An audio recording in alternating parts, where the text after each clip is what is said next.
আশা করছি আজকের এপিসোড আপনাদের অনেক ভালো লাগবে। বেশি কথা না বলে সবার আগে চলে যাব আজকের প্রথম ঘটনায়। প্রিয় লিসেনার্স, এখন যে ঘটনাটি আপনাদের সাথে শেয়ার করব, এই ঘটনাটি আমাদেরকে পাঠিয়েছেন একজন রেমিটেন্স যোদ্ধা ভাই।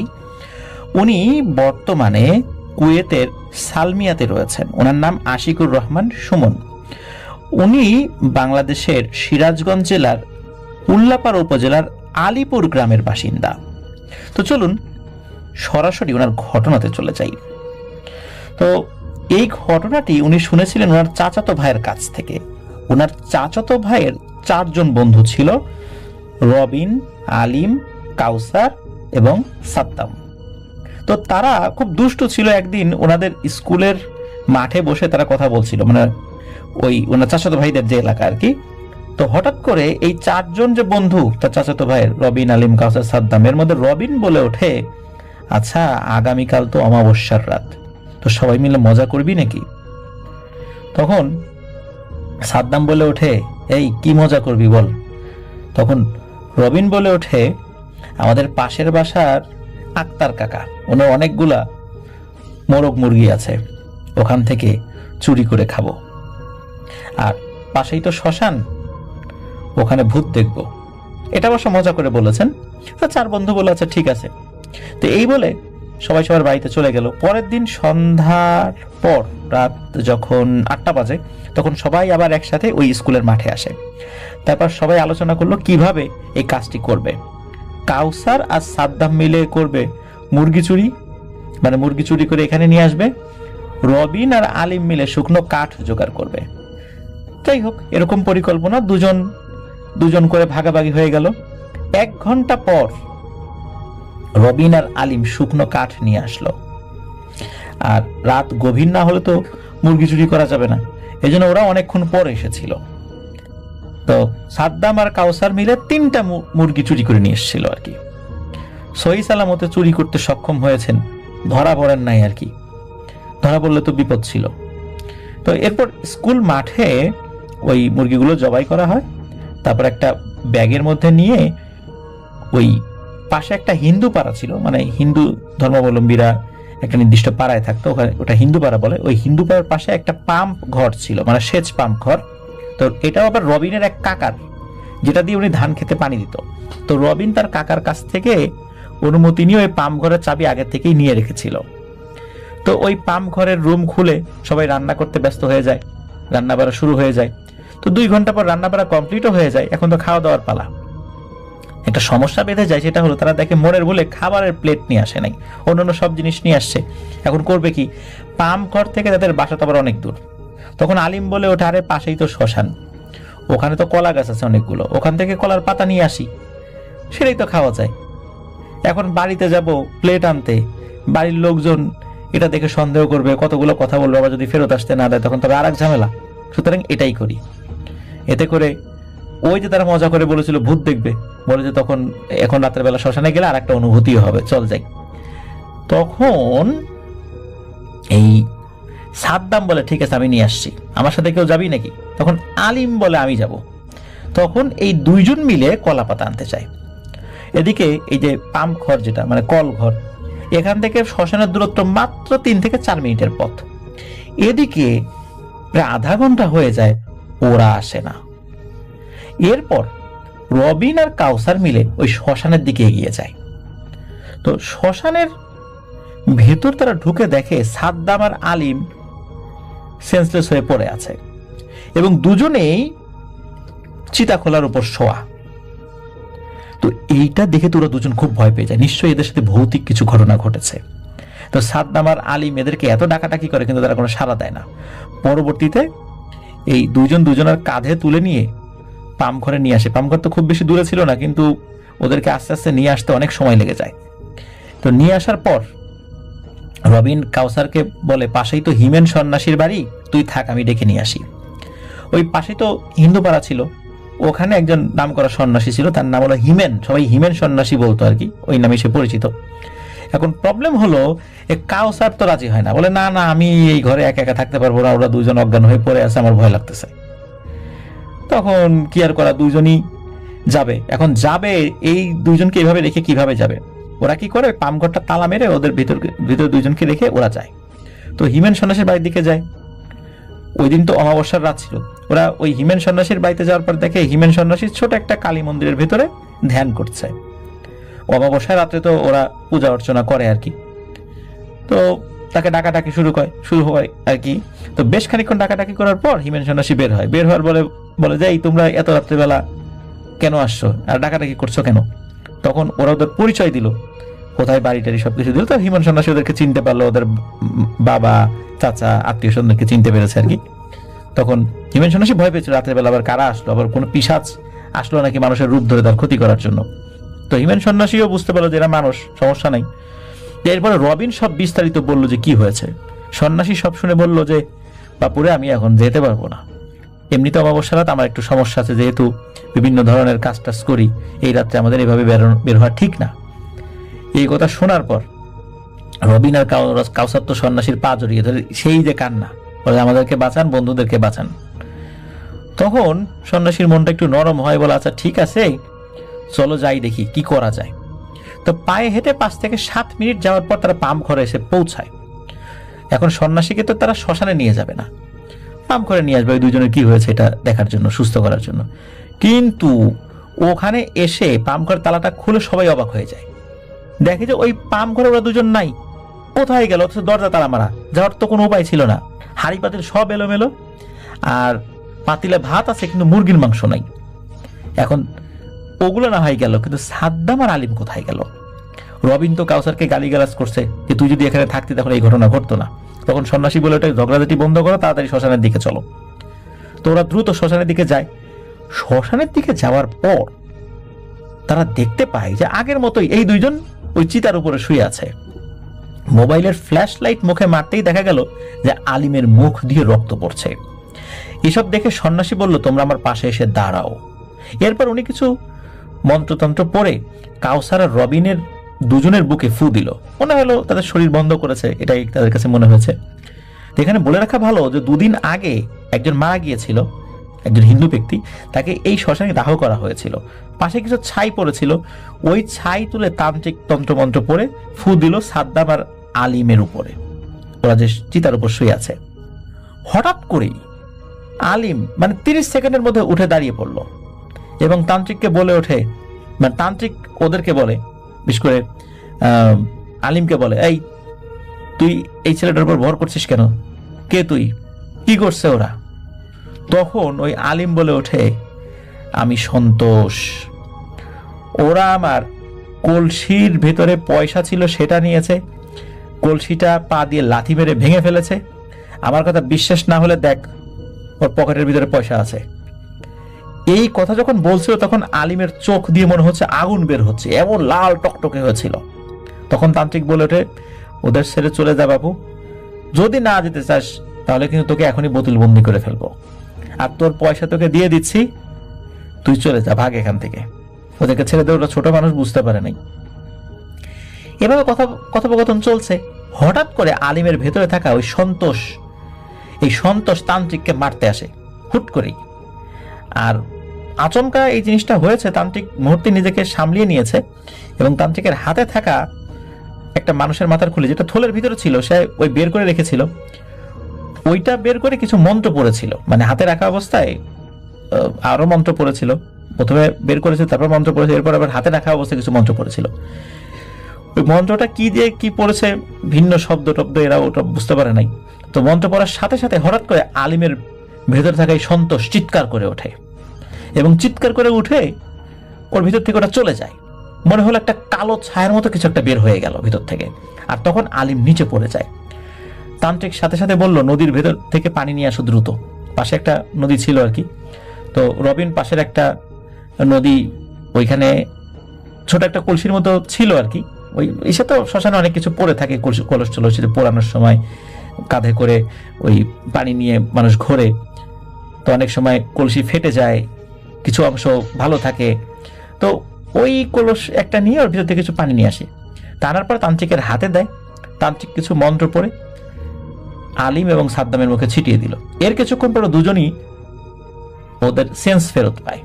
তখন তান্ত্রিক বলে উঠলো, তোমরা তাড়াতাড়ি এখান থেকে বাসায় ফেরত যাও, আর আগামীকাল আমার সাথে দেখা করো। এরপর কাউসার আর রবিনের কাঁধে হাত রেখে রবিনের বাসার দিকে সবাই এগিয়ে যাচ্ছিল। ওই রাত্রে আর যার যার নিজের বাসায় যায় নাই, একজনের বাসায় যায় আর কি। ধীরে ধীরে আস্তে আস্তে রাতের বেলা সকলে ঘুমিয়ে পড়ে রবিনের বাসায় গিয়ে। পরের দিন সকালবেলা 10টার দিকে সবাই ঘুম থেকে ওঠে। কারো তেমন কোনো সমস্যা না হলেও আলিমের অনেক জ্বর ছিল। এরপরে রবিন আলিমকে বলল যে আসলে তোদের সাথে কি হয়েছিল গতকাল কলাপাতা আনতে গিয়ে। তখন আলিম বলে যে এই আলিম আর সাদ্দাম যখন কলাপাতা নিয়ে আসছিল, হঠাৎ করে তার কাছে মনে হলো যে এই যে হিন্দুরা তাদের রীতি অনুযায়ী যে মানুষ দাহ করে, একটা কলসের ভিতরে কিছু পয়সা রেখে যায়, এই পয়সা দিয়ে নাকি অনেক কাজ করা যায়। কারণ একটা কুসংস্কার প্রচলিত আছে যে অনেক সময় গ্রামে যে জুয়া খেলা হয়, ওই পয়সা নাকি যার কাছে থাকে সে সহজে হারে না।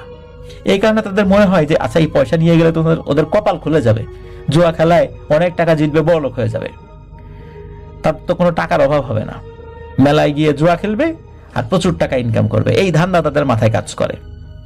তো এই কথাগুলো যখন আলিম সাদ্দামকে বলে, সাদ্দামও রাজি হয়ে যায়। তখন তারা দেখে যে তার পাশে একটা কলস পড়ে আছে। তখন এই আলিম কি করেছে, পা দিয়ে লাথি মেরে কলসটা ভেঙে ফেলেছে আর ভেতরে থাকা পয়সা উঠিয়ে তার পকেটে ভরেছে। আর তারপরেই ওরা যখন ফেরত আসছিল তখন ওই শ্মশানের মধ্যে একটা বট গাছ ছিল। ওরা খেয়াল করে যে ওই বট গাছ থেকে ধীরে ধীরে বন মানুষের মতো কিছু একটা নেমে আসছে, এরকম একটা অবয়ব আর কি। বন মানুষ বলতে গরিলা বা বড় আকারের কোনো শিম্পাঞ্জি এরকম কিছু একটা তাদের কাছে মনে হয়েছে, লোমশ একটা শরীর। ওইটা নিচে নেমে আসে এবং মানুষের মতো হেঁটে হেঁটে ওদের কাছে চলে আসে। মনে হচ্ছিল সে রাগে ফেটে যাচ্ছে। ওইটা দেখে সাদ্দাম সেন্সলেস হয়ে যায়। আর ওটা তখনও কোনো কথাই বলে নাই, তাতে এই অবস্থা। আর এদিকে আলিম ওখান থেকে দৌড় দেওয়ার চেষ্টা করছিল কিন্তু পারছিল না, মনে হচ্ছে তার পা কিছু একটা দিয়ে বেঁধে রাখা হয়েছে। ওই অবয়বটা তখন বলে ওঠে, তোদের এত বড় সাহস, আমার কলসিটা ভাঙলি, আবার পয়সাও নিয়ে যাচ্ছিস। তখন আলিম বলে, আমার ভুল হয়ে গেছে, আমাকে ক্ষমা করে দেন, আমাকে বাড়ি যেতে দেন। এরপর ওই অবয়বটা জোরে আলিমের মুখে একটা থাপ্পড় মারে। এরপর আলিমকে জাপটে ধরে। তারপর সামান্য কিছুক্ষণ ধস্তাধস্তি হয়েছে। এরপর আলিমের আর সেন্স থাকে না, সে সেন্সলেস হয়ে যায়। এরপর কি হয়েছে সে আর বলতে পারে না। তারপর তাদের যখন জ্ঞান ফেরে তখন তারা দেখে যে ওদেরকে এরা নিয়ে যাচ্ছে আর কি, মানে এই যে তান্ত্রিকেরা নিয়ে যাচ্ছে। এর ভিতরে যা যা হয়েছে, পাম্প করে গিয়েছে, এইসব কোনো কিছু তাদের কোনো খেয়ালে নেই। যাই হোক, বিকেলবেলা তান্ত্রিক একটা লোক দিয়ে খবর পাঠায় তার সাথে যেন তাদেরকে ওরা দেখা করে। তো পরবর্তীতে ওরা 4 বন্ধু মিলে ওই তান্ত্রিকের বাসায় যায়। তো তান্ত্রিক ওদের 4 জনকে কিছু পরামর্শ দেয় এবং 31 দিন সেই পরামর্শগুলো ফলো করতে বলে, তা না হলে কিন্তু অনেক বিপদ হতে পারে। ওরা তান্ত্রিককে কিছু উপঢৌকন দেয়, টাকা পয়সা দেয়, যেহেতু ওই রাত্রে এইরকম একটা উপকার তার কাছ থেকে পেয়েছে। এত রাত্রে মানুষ পাবে কোথায়, অথচ তাকে পেয়ে গিয়েছিল। তো যাই হোক, তান্ত্রিক খুশি মনে সেটা নেন। কিন্তু এই মাঝে মাঝে রাত্রের বেলা এই আলিম স্বপ্নে দেখতো যে অবয়বটা বলছে, তোরা কাজটা ভালো করিস নাই, তোদেরকে আমি বাঁচতে দিব না। যাই হোক, এই 31 দিন কেটে যায়, ওনাদের সাথে কিছু হয় নাই। আর এরপরে আর কোনো ঘটনাও শোনা যায়নি যে তাদের সাথে কিছু হয়েছে। তো এটাই ছিল ঘটনা। লিসেনার্স, আশা করছি ঘটনাটি আপনাদের ভালো লেগেছে। রাতের বেলা গ্রামের সাহসী ছেলেপুলেরা মাঝে মাঝে এই ধরনের দুঃসাহসী কাজ করে থাকে। কারো বাড়ির মুরগি চুরি, কারো বাড়ির আম চুরি, কাঁঠাল চুরি, তারপরে ছাগল চুরি, এইগুলো করতে থাকেন। আর এইগুলো যারা করেন দেখা গিয়েছে যে অনেক সময় তাই রাতের বেলা ভয় পেয়েছে। 1 দিন না, 2 দিন না, 1 মাস না, 2 মাস না, 1 বছর না, 2 বছর না, হঠাৎ একদিন এমন হবে যে হয় নাই বছরের পর বছর ধরে কোনো সমস্যা হয় নাই, এমন একদিন সমস্যা হবে, তখন কিন্তু প্রাণে বাঁচাই দুষ্কর হয়ে যাবে। এই জন্য এই বদ অভ্যাস এখনো যাদের আছে, পরামর্শ দিব যে অন্যের জিনিস এভাবে চুরি না করতে। আর রাতের বেলা এভাবে আমরা যেন হুটহাট করে কোথাও না যাই। আল্লাহ আমাদেরকে হেফাজত করুন। ধন্যবাদ। সুদূর কুয়েত থেকে আমাদের রেমিটেন্স যোদ্ধা ভাই সুমন ভাই আমাদেরকে ঘটনা পাঠিয়েছেন, তাকে আবারও ধন্যবাদ জানাচ্ছি। আশা করি উনি আরো ঘটনা আমাদেরকে পাঠাবেন।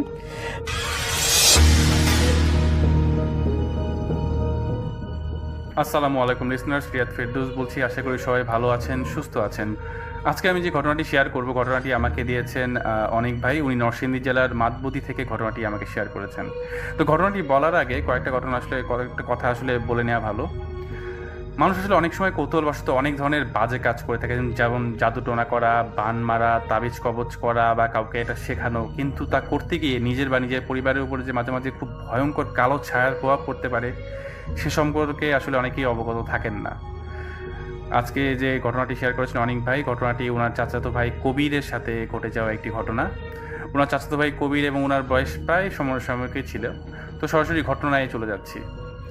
ওনার কবির ভাই ছোটবেলা থেকেই তন্ত্র সাধনা, জাদুটোনা এসব ব্যাপারে আসলে অনেকটাই আগ্রহী ছিলেন। স্কুলে থাকতে তিনি বিভিন্ন ম্যাজিকের বই, জিন বশ করার গল্প, এসব বিষয়ে অনেক গল্পের বই কিনে পড়তেন। এসব ব্যাপারে তার খুব আগ্রহ ছিল। তখন তিনি কলেজে পড়েন। তো ক্লাসে ওনার এক বন্ধু ছিল, তার নাম রাজীব। তার দাদা তাবিজ করতো, ঝাড়ফুঁক করতো, মানুষকে নানারকমভাবে সাহায্য করতো। এবং তার দাদার কাছে নাকি জিনও ছিল। ওই জিন দিয়ে তিনি মানুষকে অনেক ধরনের সমস্যার সমাধানের পথ তৈরি করে দিতেন। তো কবির ভাই তার কাছ থেকে তার দাদার সম্পর্কে নানা রকম গল্প শুনতেন। মানুষের কী ধরনের সমস্যা নিয়ে আসে, কীভাবে তার সমাধান করায়, এগুলো বিষয় নিয়ে ওনারা মাঝে প্রায় কথা বলতেন। একদিন ওনার কবির ভাই ভাবেন যে তার কাছে যদি জিন থাকতো, তিনি অনেক ক্ষমতার অধিকারী হয়ে যেতেন, অনেক অসাধ্য কাজ করে ফেলতে পারতেন। তো হঠাৎ একদিন কাউকে কিছু না বলেই হঠাৎ করে দেখা গেল যে কবির ভাই কোথাও পাওয়া যাচ্ছে না। সারাদিন যাওয়ার পর রাতেও যখন বাসায় ফেরেনি, তখন যিনি ঘটনাটা বলেছেন ওনার চাচা চাচি আসলে অনেক টেনশন শুরু করেন। সারাদিন রাতের বেলায় খোঁজ খবর নেওয়া হয়, আত্মীয় স্বজনদের কাছে, বন্ধু বান্ধব যা আছে আর পাড়া প্রতিবেশী সব জায়গায় অনেক খোঁজ খবর করা হয়, কিন্তু কবিরকে কোথাও পাওয়া যাচ্ছিল না। পরে মসজিদে মাইকে এলানও করা হয় এবং শেষ পর্যন্ত থানায় একটি মিসিং কমপ্লেন করা হয়। তো উনি হারিয়ে যাওয়ার প্রায় 9 দিন পর ওনার চাচি রান্নাঘরে রান্না করছেন। এমন সময় হঠাৎ করেই ওনার ছেলে কবির পিছন থেকে মাকে ডেকে বলেন, মা ক্ষুধা লাগছে, কিছু খেতে দাও। ওনার চাচি পিছনে ফিরিয়ে তাকান এবং অবাক হয়ে যান এবং কান্নায় ওনার ছেলেকে জড়িয়ে ধরেন। যাই হোক, এরপরে ওনার চাচা বাসায় আসেন, মানে কবির সাহেবের বাবা। তো ওনাকে অনেক কান্না করেন এবং বকাবকি করেন, ছেলেকে মারেনও বলতে গেলে, যে এতদিন তুই কোথায় ছিলি, কোনো খোঁজখবর পাওয়া যাচ্ছিল না, কোনো খবর ছিল না। কিন্তু ওনাকে অনেক কিছু জিজ্ঞেস করেন, কিন্তু কবির ভাই যে উনি কোনো কথারই উত্তর দিচ্ছিলেন না। উনি শুধু মাথা নিচু করে বসেছিলেন। যে আমি ঘটনাটা শেয়ার করেছেন ওনার মানে কাজিন, যেহেতু উনি বললেন যে ওনার কাছে মনে হচ্ছিল যে পুরো ব্যাপারটাই আসলে কবির ভাই কানে নিচ্ছেন না, তিনি আসলে মানে অন্য কোনো কিছু নিয়ে ভাবছেন। তো পরদিন সকালে ওনার কাজিন কবির ভাইয়ের সাথে উনি দেখা করেন। তো জানতে চাইলেন যে আসল ঘটনাটা আসলে কি, কোথায় গিয়েছিলে। তো ওনার কাজিন কবির ভাই আসলে মুচকি এসে বললেন, কিছুই হয় না রে, সব কিছুই হবে। উনি আসলে হতভম্ব, শুধু চেয়েই রইলেন। একটু থেমে তিনি বললেন যে, ওনার কাজিন বললেন যে, কখনো জিন দেখেছিস চোখের সামনে? উনি বললেন না। তিনি বললেন, দেখতে চাস? উনি তোকে তাকিয়েই রইলেন। তিনি বললেন যে, সাহস জোগাড় কর আগে, এরপর তোকে একদিন দেখাবো না। এই বলে উনি উঠে দরজা বন্ধ করে তার ব্যাগের ভেতর থেকে একটা বই আর কিছু কাগজ বের করলেন। বললেন যে এই কাগজের মধ্যে যেই জিনিসগুলো লেখা আছে এগুলো জোগাড় করতে গিয়েছিলাম, এগুলো করতে আমার একটু সময় লেগেছিল, আর খবরদার বাসার কাউকে বলবি না। তো ওনার কবির ভাই ওনাকে সব কথাই বলতেন, কারণ আগেই বললাম যে ওনাদের আসলে বয়সের ব্যবধান খুবই কম ছিল। ওনারা প্রায় একসাথেই ছিলেন, 8 মাসের ব্যবধানের মতো ছিল, ওনারা প্রায় বন্ধুর মধ্যে ছিলেন। তো যাই হোক, ঘটনাটি যিনি শেয়ার করেছেন তো অনেক ভাই, তো উনি প্রথমে বইটা হাতে নিয়ে দেখলেন। বইয়ের উপরে কোনো কভার নাই, অনেক পুরনো একটা বই, অনেক অংশ ছেঁড়া। বইটা একটু খুলে উল্টে পাল্টে দেখলেন এবং কাগজের টুকরাগুলো হাতে নিয়ে সেগুলোতে দেখলেন যে কিছু আরবি লেখা, কিছু জিনিস হচ্ছে সাংকেতিক চিহ্নের মতো দেয়া, আসলে কোন ভাষা সেটা বোঝা যাচ্ছে না। কিছু কিছু জায়গায় ভয়ঙ্কর কিছু ছবি আছে, কিছু জায়গায় কাটা মাথার ছবি, বিভিন্ন কিছু নাম দেওয়া, কিছু বাংলায় লেখা, অনেক কিছু মানে অনেক কিছু আইটেম টাইপের আর কি, যেগুলো মানে জাদুটোনা করতে যেসব জিনিস লাগে। তো যাই হোক, তার সাথে কথাবার্তা হলো ওনার কাজিনের সাথে। তো ওনার কাজিন বললো যে, আমার সাথে একদিন আসরে বসবি? দাঁড়া আমি আগে পুরো ব্যাপারটা শিখে নেই, তারপর তোকে নিয়ে বসবো। তার কথাবার্তা শুনে আসলে অনেক ভাই যিনি ঘটনা শেয়ার করেছেন তার আসলে ভয় লাগতে শুরু করলো। উনি খানিকটা ভয়ের সাথে অবিশ্বাস শুরিয়ে বললেন যে, দূর ভাই, কি আজারে কথাবার্তা বললো এগুলি। হঠাৎ করে ওনার কবির ভাই চুপ হয়ে গেলেন, আর বললেন, দেখি কি করা যায়। এই বলে উনাকে নিয়ে বের হয়ে গেলেন। তো ওনার কবির ভাই আসলে কবির ভাইকে নিয়ে বলতে গেলে যেটা হয় সেটা অনেকটা ঘর কোনো কিছু মানে ওই বইগুলো সংগ্রহ করার পর বা ওই জিনিসগুলো সংগ্রহ করার পর উনি আসলে অনেকটা ঘরকুনে হয়ে যান। ক্লাসে যান না, আড্ডায় যান না, বন্ধুদের সাথে দেখা সাক্ষাৎ করেন না, ঘর থেকে বের হন না, সারাদিন ওই বইটা নিয়েই পড়ে থাকতো এবং ওনার ঘরে কাউকে ঢুকতে দিত না। তো একদিন জানতে চাইলে এটাই ওনাকে বলে যে বইটাতে নাকি অনেক দরকারি আমল আছে, সেগুলো বের করে উনি পড়েন। তারপর টেবিলের উপরে উনি দেখলেন অনেক ভাই যে একটি কোরআন শরীফও আছে। তো জানতে পারলেন যে উনি রেগুলার কোরআন শরীফও পড়েন। তো একদিন রাতের বেলায় বাসার প্রায় সবাই যখন ঘুমে, গভীর রাত, তখন সময় হবে 3টা কি 4টা।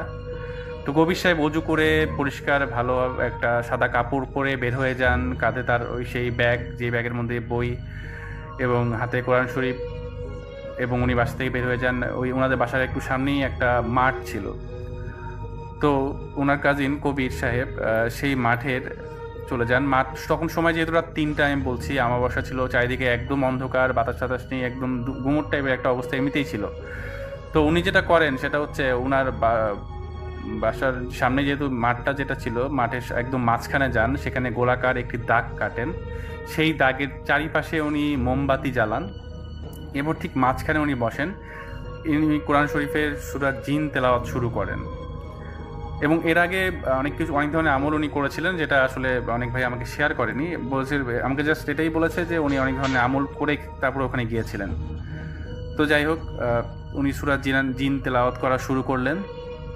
চারিদিকে ঘুটঘুটে অন্ধকার, একটা বাতাসও ছিল না। কিছুক্ষণ পর উনি খেয়াল করলেন যে পিছনে দুটি বেড়াল প্রচণ্ড ঝগড়া করলে যেমন শব্দ হয়, চিল্লাচিল্লি করলে যেমন শব্দ হয় তেমন শব্দ, সাথে কতগুলো শিয়ালের ডাকি কানে আসছে। এবং কিছু সময় পরে ওনার কবির ভাই কাজিন খেয়াল করলেন যে আশেপাশ থেকে বিভিন্ন ধরনের অদ্ভুত শব্দ আসছে। তিনি লক্ষ্য করেন যে চারপাশে বাতাস যেন কেমন জানি ভারী হয়ে আসছে ধীরে ধীরে। উনি বুঝতে পারলেন যে আশেপাশে কেমন জানি সব কিছু, মানে মনে হচ্ছে ওনার আশেপাশে অনেক মেঘলা হয়ে গেল। হঠাৎ করে মেঘগুলো নিচে চলে আসলো। কিন্তু কোনো অবস্থাতেই উনি কোরআন শরীফ পড়া থামেননি, কারণ উনি জানেন যে কোনোভাবে কোরআন শরীফ পড়া যদি থামিয়ে দেন তাহলে ভয়ঙ্কর রকমের ক্ষতি হতে পারে। কিন্তু তার মনের ভিতরে ভয় না, এক ধরনের অস্বস্তি কাজ করছিল। তো কিছুক্ষণ পর ওনার কবির ভাই চারপাশে খেয়াল করলেন যে চারিপাশে কিছু অবয়বের আনাগোনা। ওই অবয়বগুলো কালো ছিল, মানে অন্ধকার রাতের মধ্যে কালো অবয়ব কিন্তু বোঝা যাচ্ছিল, চারিদিকে ঘিরে ঘোরাঘুরি করছিল প্রচুর। একটা সময় উনি খেয়াল করলেন যে প্রচুর অবয়ব তার চারপাশে মানে ঘোরাঘুরি করছে, এবং অবয়বগুলোর উপস্থিতি প্রচণ্ড বেগে একসময় বেড়ে গেল, বাড়তেই থাকলো। এবং একটা সময় উনি খেয়াল করলেন যে চারিপাশ থেকে শুধু প্রচুর পরিমাণে শব্দ হচ্ছে। অনেক মনে হচ্ছে যে উনি একটা মাঠের মধ্যে খালি মাঠে বসে আছেন, কিন্তু ওনার মনে হচ্ছে না যে উনি খালি মাঠে বসে আছেন, উনি মনে হচ্ছে যে কোনো একটি মেলার ঠিক মাঝখানে উনি বসে আছেন। তো যাই হোক, উনি তখন একটা জিনিস বুঝতে পারলেন যে উনি আসলে জিনদেরকে ডাকার যে আমল, সে আমলগুলো করেছেন, কিন্তু জিনদেরকে আসলে কিভাবে এখান থেকে সরাতে হবে বা কিভাবে নিজের বশে আনতে হবে সেটা আসলে শিখেননি। পুরো জিনিসটাই ওনার আসলে খুব বেশি ইন্টারেস্ট ছিল, উনি সব কিছু না শিখেই আমলটা শুরু করে দিয়েছিলেন। তো যাই হোক, একটা সময় ওনার সূরা জিন পড়া শেষ হয়ে গেল, কিন্তু উনি সূরা জিন পড়া থামালেন না, কারণ উনি খেয়াল করলেন যে উনি যে অবয়বটা মানে চারিদিকে যে বৃত্তটা টেনেছিলেন, সেই বৃত্তের ভিতরে কিন্তু কোনো কিছু আসছে না। উনি বুঝতে পারলেন যে ওনার বৃত্তের ভিতরে কোনো কিছু আসবে না এবং ওনাকে কোরআন শরীফ তেলাওয়াত কোনোভাবে বন্ধ করা যাবে না। ওনার ভিতরে প্রচণ্ড ভয় পাচ্ছিলেন এবং প্রচণ্ড অস্থির হয়ে গেছিলেন এবং ঘেমে একাকার প্রচণ্ড ভয় পাচ্ছেন, কিন্তু কোনোভাবেই উনি কোরআন তেলাওয়াত করা থামছেন না। তখন ভোর হতে কিছু সময় বাকি, ফজরের আজানও এখনও দেয়নি। তো বলে রাখা ভালো, অনেক ভাইয়ের যে চাচা মানে কবি ভাইয়ের বাবা প্রতিদিন ফজরের নামাজের একটু আগেই ওঠেন, উনি অজু করেন এবং এই টর্চ লাইট নিয়ে মসজিদের উদ্দেশ্যে বের হয়ে যান। ওনার চাচা মসজিদে যাবার পর উনি সেদিনও উনি মসজিদে যান। তো উনি মাঠে দেখেন যে একটা লোক মাঝখানে বসে আছে আর চারপাশে অনেকগুলো শিয়াল ঘোরাঘুরি করছে। ওনার চাচা প্রথমে ভাবেন যে লোকটাকে মনে হয় শিয়াল তাড়া করছে বা কোনোভাবে আঘাত করেছে, দেখে লোকটা বসে আছে। তো কাছে যাওয়ার পরে আলোতে লক্ষ্য করলেন যে এটা তার ছেলে কবির। ওনার চাচা দ্রুত তার কাছে গিয়ে বলেন, তার ছেলের কাঁধে হাত রেখে বলেন যে বাবা তোমার কি হয়েছে, তুমি এখানে কেন? ওনার বাবা যখনই তার ছেলের গায়ে হাত দেন তখনই ওনার ছেলে আসলে ওখান থেকে পড়ে যায়, সুরা পড়া বন্ধ করে দেন এবং মাটিতে পড়ে যান।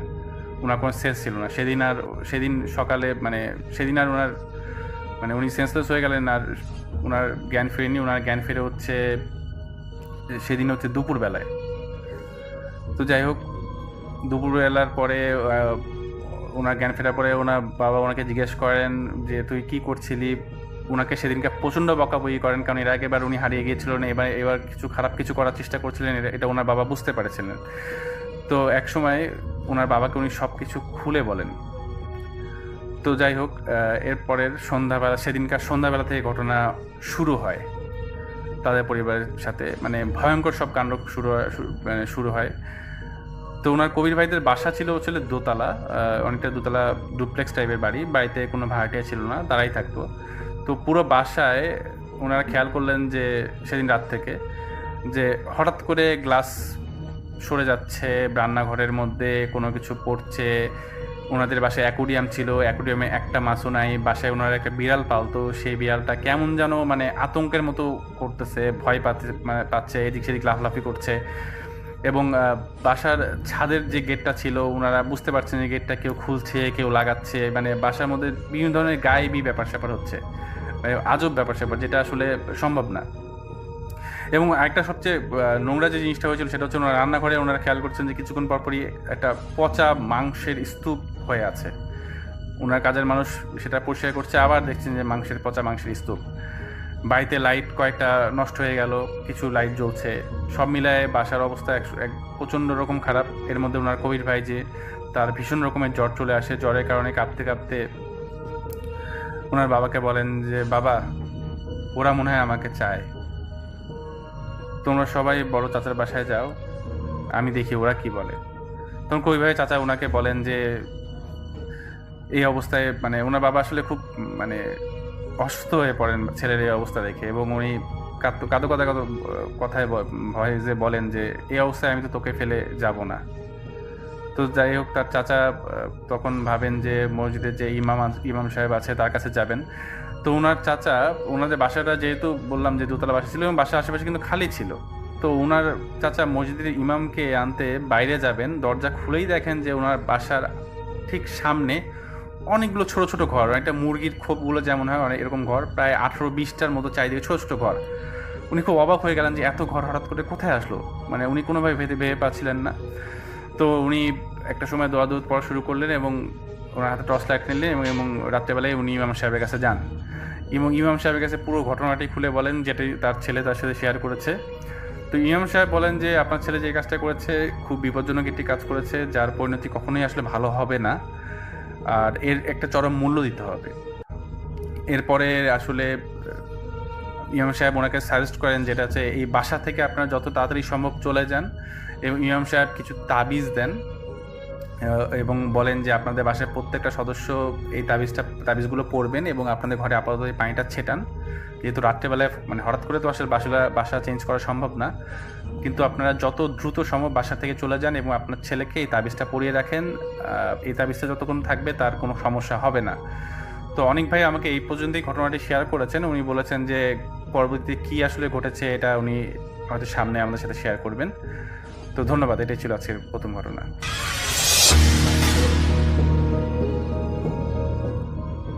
আসসালামু আলাইকুম শাফিন ভাই। ওয়ালাইকুম আসসালাম। আমি আবির মাহমুদ, আমি এসেছি গাজীপুর থেকে। আর আজকে যে ঘটনাটা নিয়ে এসেছি সেটা হচ্ছে আমার একটা বন্ধুর কাছ থেকে শোনা। আমাদের অফিসে কাজ করে ছেলেটা, তার সাথে। তো ঘটনাটা আসে তার সাথে না, তার বাবার সাথে ঘটে। তো ওর বাবা মাছের ব্যবসা করতো, মাছের ডিপো ছিল ওদের। তো ওর বাবার একজন পার্টনার ছিল, দুইজন মিলে একটা ডিপো চালাইতো তারা। তো ওই যে লোকটার সাথে তার পার্টনারশিপ ছিল, লোকটা আর কি মানে একটু ধান্দাবাজ টাইপের, মানে সুযোগ পাইলেই টাকা পয়সা সরাতো। তো ওই এটা আর কি যখন ওই যে আমার যে ফ্রেন্ড ওরা আব্বু যখন জানতে পারছে, তখন আর কি ওনাদের ভিতরে একটু ঝামেলা হয়েছে। মানে আমাদের ব্যবসা ঠিকই আছে, দুজন একসাথে করতেছে, কিন্তু একটু রেশারেশি মনোমালিন্য। তো এরপরে আর কি একদিন ওনারা আর কি দুপুরবেলা একসাথে আর কি কাকুর বাড়িতে ওই যে লোকটা তার পার্টনার ছিল তারে নিয়ে আসতেছে, একসাথে দুপুরে খাওয়া দাওয়া করবে এই জন্য। তো বাসে করে আসতেছে, তো দুইজন পাশাপাশি বসছে। তো হঠাৎ করে কাকু আর কি সামনের দিকে তাকাইছিল, ওনার চুলে একটা টান লাগছে অনেক জোরে। তো উনি আর কি জিনিসটা তাকায় দেখে যে পাশে ওই যে লোকটা উনি তো বসা পাশে, আর কেউ নাই আশেপাশে, পেছনে একবারে। তো উনি ভাবছে হয়তো বা ওই সিটে হয়তো চিমটি লাগছে, এই জন্য হয়তো এই করছে। তো উনি আর এটা নিয়ে কিছু করেনি, চুলে ব্যথা লাগছে ব্যাপার না। আসার পরে এই যে ঘটনাটা ঘটে, ওনার যে চুলে মাথায় ব্যথা পায়, এর 2 দিন পর রাতের বেলা উনি শুয়ে আছে। তো শুয়ে থাকার পরে হঠাৎ করে আর কি মানে ঘুমন্ত অবস্থায়, তো যখন মাঝরাতে ওনার হঠাৎ ঘুম ভেঙে গেছে। তো ওই শীতের সময়, তারপরেও আর কি ওনার মানে প্রচুর গরম লাগতেছে, আর ঘরের ভেতরটা কেমন একটা ভ্যাপসা গরমের মতো, কেমন একটা অন্যরকম। তো এই গরম উনি আর কি উঠছে, ওইটা একটু পানি খাইছে। পানি খাওয়ার পরে যখন আবার বিছানায় ফিরে আসতে গেছে, তাকায় দেখে ওনার বিছানায় একজন শুয়ে আছে, একবারে মানে পুরাটাই একবারে কালো, মানে কালো একটা শেপ, কোনো মানুষের চেহারা না, শুধুমাত্র কালো একটা শেপ ওনার বিছানায় শুয়ে আছে। তো এটা দেখার পরে উনি আর কি অনেক চমকায় গেছে, সাথে সাথে এক পায়ে পিছনে চলে আসছে। আসার পরে যখন আবার তাকায় দেখে কেউ নাই, আচ্ছা, বিছানাটা যেমন ছিল তেমন। তো এটা দেখার পর আর কি উনি আর কি নিজেরে বুঝ দিছে যে এটা কোনো ব্যাপার না, হয়তো ভুল দেখছে, ঘুম থেকে উঠছে তো এই জন্য। আচ্ছা, উনি ভাবলেন যে এটা হ্যালুসিনেশন ছিল। জি। তো এর পরের দিনের কথা, পরের দিন এমন রাতে ঘুমায় আছে, তো ওনাদের বাড়িতে একটা পোষা কুকুর ছিল। তো রাতের বেলা হঠাৎ ওই মানে কুকুরের প্রচণ্ড ডাক, এই ডাকের শব্দে আর কি কাকুর ঘুম ভেঙে গেছে। তো ঘুম ভেঙে যায়, উনি ওই 2 তলা বাড়ি, তো উপরতলা ওনার রুম। তো উনি নিচে তাকায় দেখে যে কুকুরটা বাইরে ওখানে মানে চিৎকার চেঁচামেচি করতেছে, বাড়ির ভেতরের দিকে তাকায়। এখন উনি ভাবতেছে কুকুর এত রাতে চিল্লাপাল্লা করতেছে, আশেপাশে তাকায় দেখে কেউ নাই। তো উনি আর কি দেখার জন্য নিচে নামছে, মানে ঘর থেকে বাইরে নিচে নামতে গেছে। তো ওনার মনে হলো যে মানে ওই যে সিঁড়ি তো আপনার নিচে যে কি আছে এটা দেখা যায় না মোড় ঘুরতে নিচে নামার সময়। তো ওনার মনে হলো যে ওই সামনে থেকে কেউ যেন একজন সিঁড়ি দিয়ে আসতেছে, উপরে উঠতেছে। উনি নিচে নামতেছে আর ওনার মনে হইতেছে যে কেউ যেন উপরে উঠতেছে। তো উনি একটু নিজেরা আড়াল করে আর কি চুপ করে দাঁড়ায় আছে। তো হঠাৎ মানে উনি একেবারে নিশ্চিত যে কেউ সিঁড়ি থেকে উপরের দিকে উঠছে, জি, এবং সে যখন নামছেন একটা মোড়ের মতো পড়ে সিঁড়ির, যেটাকে আমরা, তো সেই জায়গাটাতে তিনি দাঁড়িয়ে থাকলেন দেখার জন্য যে কে আসছে। আচ্ছা, তো ওই ছোট একটা লাল যে বাল্ব, ওই বাল্ব জ্বালানো সিঁড়ি ঘরে ওখানে। তো ওই হঠাৎ করে যখন ওই শব্দটা কাকুর সামনে এসে, যে মোড় ঘোরার যে জায়গাটা ওইখানে এসে দেয়ালের ওখানে এসে শব্দটা থেমে গেছে। থেমে যাওয়ার পরে কাকু আর কি ভাবতেছে যে কে, মানে উনি আর কি ভয়ও পাইতেছে, প্লাস ওনার ভাবতেছে যদি কোনো চোর ডাকাত হয়, যদি সাথে কিছু থাকে, যদি আঘাত করে, এভাবে উনি আর কি যাচ্ছে না। হঠাৎ করে এই মুহূর্তে ওই বাল্বটা বন্ধ হয়ে গেছে, মানে কারেন্ট চলে গেছে না কি হয়েছে জানি না, ওই জায়গার লাইটটা বন্ধ হয়ে গেছে। তো বন্ধ হয়ে যাওয়ার পরে কাকু হাতে তো টর্চ আছে, ওই যে সাথে করে নিয়ে আসছে বেরোয় কি বাইরে, তো ওই টর্চ জ্বালাইছে। টর্চ জ্বালানোর সাথে সাথে মনে হলো কি যে কোনো একটা জিনিস যেন দৌড়ে ওনার সামনে দিয়ে চলে গেল, মানে এত বেগে গেল যে জিনিসটা কি সেটা উনি দেখতে পায়নি, ওনার সামনে দিয়ে চলে গেল, শুট করে একবারে ক্রস করে চলে গেল। তো এটা দেখে কাকু একটু ওনার বুকটা ধড়ফড় করে উঠছে। পরে কে বলতে বলতে উনি দৌড়ে আসছে উপরে, আসে পরে ঘরটার পুরোটা খুঁজে দেখছে, কোথাও কিচ্ছু নাই, একবারে কোথাও কিচ্ছু নাই। পরে আর কি যখন রুমে ফিরে আসার পরে দেখে যে ওনার বাথরুমের যে কলের ট্যাপ এটা ছাড়া, বাথরুম পুরো পানিতে ভেসে হয়ে যাচ্ছে। এদিন গেল, এই দিন আর কিছু হয় না, কাকু ওখানে এই অবস্থা। উনি মানে আর কি টেনশনে আছেন যে আসলে কি হইতেছে উনি বুঝতেছেন না। এর পরের দিন দুপুরবেলা ওনার যে স্ত্রী, আমার বন্ধুর যে মা, উনি আর কি রান্নাঘরে মানে রান্নাবান্না করতেছে। এখন পানি গরম দিছে, ডিম সিদ্ধ দিছে, পানি গরম দিছে। এখন ওই পানি গরম উনি মানে ঘরে গেছে, পানি গরম দিয়ে এসে দেখে যে ওই যে পাতিলের ভেতরে পানি গরম দেওয়া পুরোটা একবারে রক্ত টকবক করে ফুটতেছে গরম তাপে। এটা দেখার পরে উনি একটা চিৎকার দিয়ে ওইখানেই মানে জ্ঞান হারিয়ে ফেলছে। তো পরে যখন ওনার জ্ঞান আসছে তো জিজ্ঞেস করে কী হয়েছে, পরে কয় যে এরকম ওই পাতিলের ভিতরে দেখে যে রক্ত টকবক করে ফুটতেছে। তো মানে ওই যে পাশে যখন যে কাজের লোকটা ছিল সে তখন বলে যে কই পাতিলে তো পানিই ছিল, পাতিলে তো কোনো রক্ত টক্ত কিছু ছিল না। এই দিন গেল, এদিনও কোনো সমস্যা নেই, আর কোনো সমস্যা হয় নাই। এর 2 দিন পরের কথা, কাকু আর কি কিন্তু একটা কথা বলুন যে এখানে তারা কি কোনো কিছু সন্দেহ করছিল কিনা, কারণ একের পর এক এরকম ঘটনা হচ্ছে যেটা কোনো কুল কিনারা পাচ্ছেন না। এটা হচ্ছে কাকুর সাথে প্রথম যে রাতে যে ঘটনাটা ঘটে, উনি ভাবছেন যে এটা ভুল দেখছে। স্বাভাবিক, বাসের ভেতরে চুলে টান লাগতেই পারে। রাতের বেলা যে উনি দেখছে যে ওনার বিছানায় কেউ একজন শুয়ে আছে, সেটাও হ্যালুসিনেশন ভাবছে। কিন্তু পরে রাতের বেলা পরের রাতে যে সামনে দিয়ে যে কে গেল এটা নিয়ে উনি একটু কিন্তু উনি কাউকে বলেননি।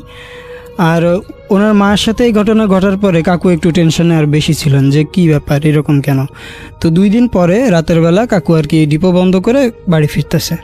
এখন যেই রাস্তা দিয়ে ওনার মানে মেইন রাস্তা থেকে একটা ইটের রাস্তা গেছে বাম দিকে, ওই রাস্তা দিয়ে ওনাদের বাড়ি যাইতে হয়। তো ওই যে মোড় ঘুরতে যে জায়গাটা ইটের রাস্তায় ঢোকার, ওখানে একটা বটগাছ আছে, ঈদগার ভিতরে মানে পাশে একটা বটগাছ। তো ওই জায়গায় যখন আসছে শীতের সময় তো মানে কুয়াশা আছে বেশ, তো হঠাৎ করে ওনার মনে হলো যে বট গাছ থেকে যেন কিছু একটা মানে নিচে ঠাপাস করে পড়লো। তো উনি একটু চমকে গেছে যে কী পড়লো। তো পরে লাইট মারছে, লাইট মারার পরে দেখে যে ওই একটা মানে বয়স্ক একটা লোক, একবারে মানে কেমন মানে চামড়া টামড়া ঝুলে গেছে এরকম একটা লোক, কালো চাদর পরা গায়ে, উনি এখানে বসে আছে। তো উনি আর কি দেখা উনি একটু ভয় পেয়েছে। ভয় পাওয়ার পর উনি আর কি ওনারে এড়ায়া সোজা চলে যাইতে গেছে। দেখে যে ওই লোকটা মানে পিছনে থাকে, দেখে যে এই লোকটা ওনার পিছু পিছু আসতেছে। মানে ওই যে বৃদ্ধ যে লোকটা পেলেন, তারপরে দেখলেন যে একজন বৃদ্ধ বসে আছে। জি। পাশ কাটিয়ে যাওয়ার সময় আবার দেখলেন যে সে পেছনে আসছে। জি। তো কিছুক্ষণ পরে মানে কাকু আর কি তখন একটু জোরে জোরে হাঁটা শুরু করছে। পেছনে 2-3 বার তাকাইছে, তাকায় দেখে যে সে তার পিছন আসতেছে, স্বাভাবিকভাবে হেঁটে আসতেছে, জোরে হেঁটে আসতেছে না। কিছুক্ষণ পরে যখন তাকাইছে তখন দেখে যে কেউ নাই। আর এখানে একটা ঘটনা মিস করে গেছি। প্রথম যে রাতে কাকু দেখছিল যে ওনার বিছানায় কেউ শুয়ে আছে, তখন মানে ওই রাতে পরে আবার ঘুমানোর পরে ওনার কাছে মনে হয়েছে যে ওনার মাথার ভিতরে কেউ যেন খোঁচাইতেছে। সুই আছে না, সুই দিয়ে যদি কেউ শরীরের ভিতরে খোঁচায় তাহলে যেমন অনুভূতি হয়, ওনার মনে হলো যে ওনার মাথার ভিতরে কেউ সুই দিয়ে এরকম খোঁচা মারতেছে। তো এই মানে এরকম নানান রকম ঘটনা হওয়ার পরে ওনারা আর কি একজন হুজুরের সাথে দেখা করে। তো হুজুর বলে যে হয়তো বা ওনাদের কোনো তাবিজ করা হয়েছে, এখন এইটার সমাধান তো উনি দিতে পারবেন না, কিন্তু উনি আর কি একজন হুজুরের নাম বলে দিল যে আপনারা অমুকের কাছে যান, উনি হয়তো আপনাদের সমস্যাটা সমাধান করতে পারে। এখন ওনার বাড়ি হয়েছে দূরে, বেশ দূরে, যাইতে 4-5 ঘন্টা লাগবে। তো ওনারা আর ওই দিন আর যান নাই, ভাবছেন যে ওর পরের দিন যাবেন। তো যেই দিন রাতে মানে ওই যেদিন যাবে তার আগের দিন রাতে কাকু একাই ঘুমায় আছে। আন্টি আর কি বাইরে, কাকু ভেতরে ঘুমায় আছে। হঠাৎ ওনার মনে হইলো কি যেন ওনার কেউ গলা চাপে ধরছে, মানে ওনার ঘুম ভেঙে গেছে, মনে হইলো যেন ওনার কেউ গলা চেপে ধরছিল। ওনার গলায় তখনও ব্যথা, অথচ ঘুম ভেঙে উঠে চোখ খুলে দেখে যে কেউ নাই, অথচ ওনার মনে হইতেছে না ওনার কেউ গলা চেপে ধরছিল। তো এমন মনে হওয়ার পরে কাকু আর কি ভয় পেয়ে উঠে গেছে। উঠে যাওয়ার পরে উনি আর কি মানে সামনে গিয়ে ওনার যে জানালাটা খুলে বাইরে টাইরে দেখে ভেতরের দিকে তাকাইতেছে। তখন হঠাৎ করে ওনার দরজায় ঠোকা। তো বলতেছে কে বাইরে, কোনো সাড়া শব্দ নাই। দরজা খুলছে, পরে এসে ভয়ে এসে দেখে কেউ নাই। তো ওনারা আর কি সেই রাতে আর কোনো রিস্ক নেন নাই, সবাই মিলে একসাথে ছিলেন।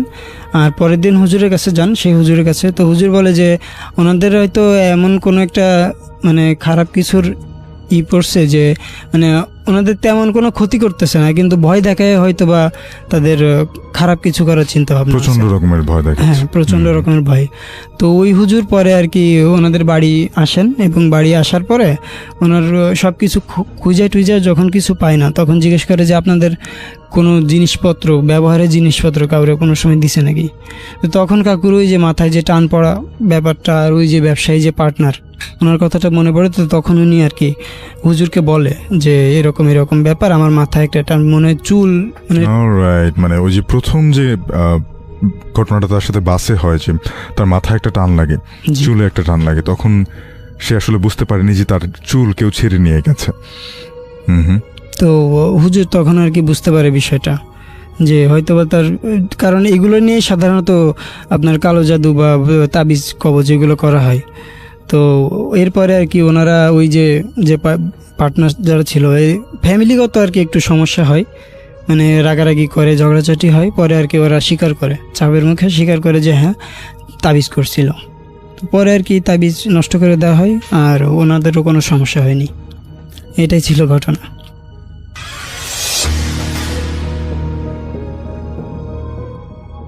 হ্যালো, আসসালামু আলাইকুম রাসেল ভাই। আজকে যে ঘটনাটি নিয়ে আপনাদের মাঝে আমি হাজির হয়েছি, এই ঘটনাটি আমাকে পাঠিয়েছেন কুমিল্লা থেকে শাহরিয়া ভাই। ইনি আমাকে যে ঘটনাটি শেয়ার করেছেন, এই ঘটনাটি একটি ব্রিজের ভয়ঙ্কর একটি ঘটনা। তো সেই ঘটনাটি আপনাদের সাথে আমি শেয়ার করতে যাচ্ছি। এই ঘটনাটি ঘটে আজ থেকে প্রায় মোটামুটি 20 থেকে 21 বছর হয়ে যায়। তো এই ঘটনাটি উনি সংগ্রহ করে তার এক ডাক্তার আঙ্কেলের কাছ থেকে। তো ইনি এবার একজন গ্রাম্য ডাক্তার, যেগুলো গ্রামে অসুখ বা কেউ অসুস্থ হলে যে গ্রামে ডাক্তারগুলো থাকে সেরকম উনি ডাক্তারি করতেন। তো ইনারই সাথে একটা ভয়ঙ্কর লেভেলের ঘটনা ঘটে যায়। সেই ঘটনাটি আমাকে শেয়ার করেন শাহরিয়া ভাই। তো এই ঘটনাটি আপনাদের সাথে আমি শেয়ার করতে যাচ্ছি। তো সরাসরি আমি ঘটনায় চলে যাচ্ছি। তাদের যে গ্রাম, কুমিল্লা জেলার একটি প্রত্যন্ত একটি গ্রাম, তাদের গ্রামটা মোটামুটি অনেকটা বড় এবং তাদের গ্রামে একটি বাজার আছে। এই বাজার থেকে মোটামুটি তাদের গ্রামটা অনেক, মানে 2-3 কিলোমিটার দূর পর্যন্ত বিস্তৃত। তো যে ইনি যে ডাক্তারের কথা বলছেন তার নাম হচ্ছে জাহাঙ্গীর আলম। তিনি প্রতিনিয়তই তার একটা ফার্মেসি আছে, সেখানে তিনি বসেন এবং সেখান থেকে তিনি ওষুধ বিক্রি করেন। এরকম করে তার জীবনটা চলে এবং তার পরিবার চলে। তিনি একটু ডাক্তারি শিক্ষার পর থেকে এরকম করেই তার জীবনযাপন চালায়। তো তিনি যদি কেউ অসুস্থ হতেন রাত্রিকালীন সময় বা দিনের বেলা, যে কোনো সময়, বা রাত 2টা বা 3টা এরকম সময়ও কেউ যদি অসুস্থ হতেন, তিনি আর কি গাড়ি মোটরসাইকেল স্টার্ট দিয়ে বা সে সময় উনি তাদের বাসায় যাইতেন, যে তাদেরকে চিকিৎসা দিতেন। তো এরকম করে তার আর কি ডাক্তারি জীবন চলে। তো একদিন হঠাৎ করে রাত, উনি দোকান বন্ধ করছে, করে বাসায় গেছে। বাসায় যেয়ে খাওয়া দাওয়া করছে, খাওয়া দাওয়া করে ঘুমাইছে। ঘুমানোর 1 ঘন্টা পর কম হলেও 10-15 বার একটা লোক ফোন দিতেছে। তখন রাত প্রায় 1টা বাজে। তো যখন ফোন দিতে এসে তখন ওনার ঘুম ভাঙে। এরকম করে ঘুম ভাঙানোর পর ওনাকে তার বাসার ঠিকানা বলা হয়। এই ডাক্তার আবার সাথে সাথে ঘুম থেকে উঠে, এই রোগীর নাকি প্রচণ্ড পরিমাণে জ্বর এবং মাথা ব্যথা, মানে অবস্থা খুবই খারাপ, এই জন্য তাকে সাথে সাথে যাইতে বলছে।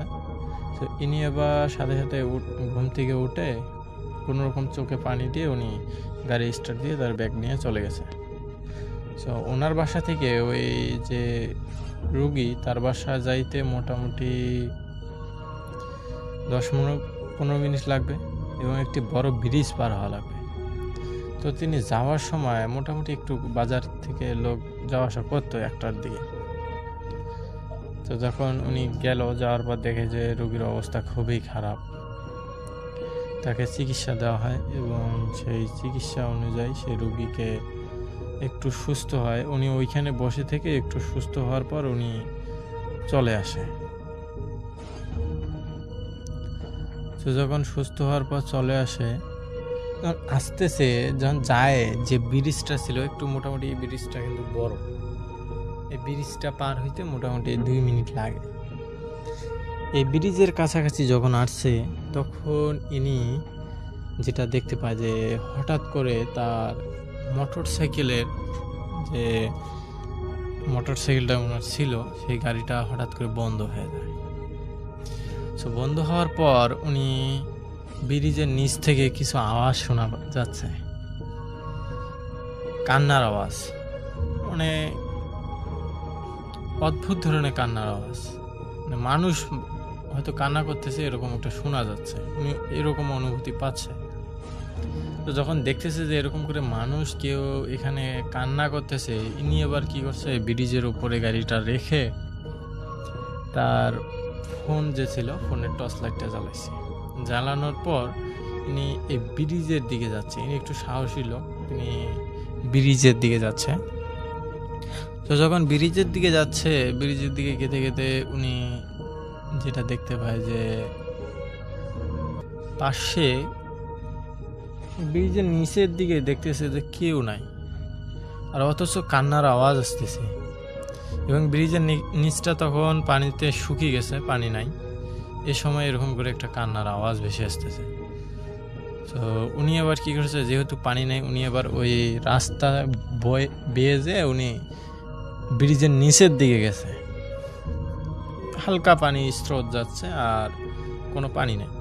তো উনি আবার নামছে ব্রিজের নিচে। নামার পর উনি মোটামুটি একটু গেছে, যাওয়ার পর উনি যেটা দেখতে পায় যে পাশে কেউ নাই, একদম কালো কুচকুচু অন্ধকার।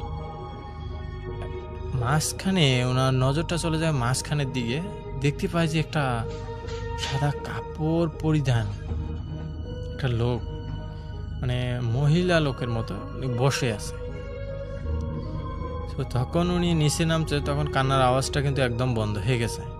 তো যখন কান্নার আওয়াজটা বন্ধ হয়ে গেছে, উনি বোঝার বাকি ছিল না যে এখানে কিছু অদ্ভুত ধরনের কিছু ঘটতেছে, কারণ হঠাৎ করে আমি আসার পর পর কান্নার আওয়াজটা বন্ধ হয়ে গেল, এবং উনি দেখতেছে যে একটা সাদা কাপড় পরা, একটা পরিধান পরা একটা মানুষ, মানুষের মতো দেখতে, পিছন ফিরে তাকিয়ে আছে। এবং উনি যে ফোনের যে টর্চ লাইটটা ছিল, উনি ওইটা দিয়ে এগিয়ে যাচ্ছে। উনি আবার ভাবতেছিল যে কেউ হয়তো কাউকে এখানে বেঁধে রেখে গেছে। এটা ভেবে উনি আগাচ্ছে, যখন আগাতে আগাতে দেখতে পায় যে মানে কেউ নাই। তখন এই লোকটা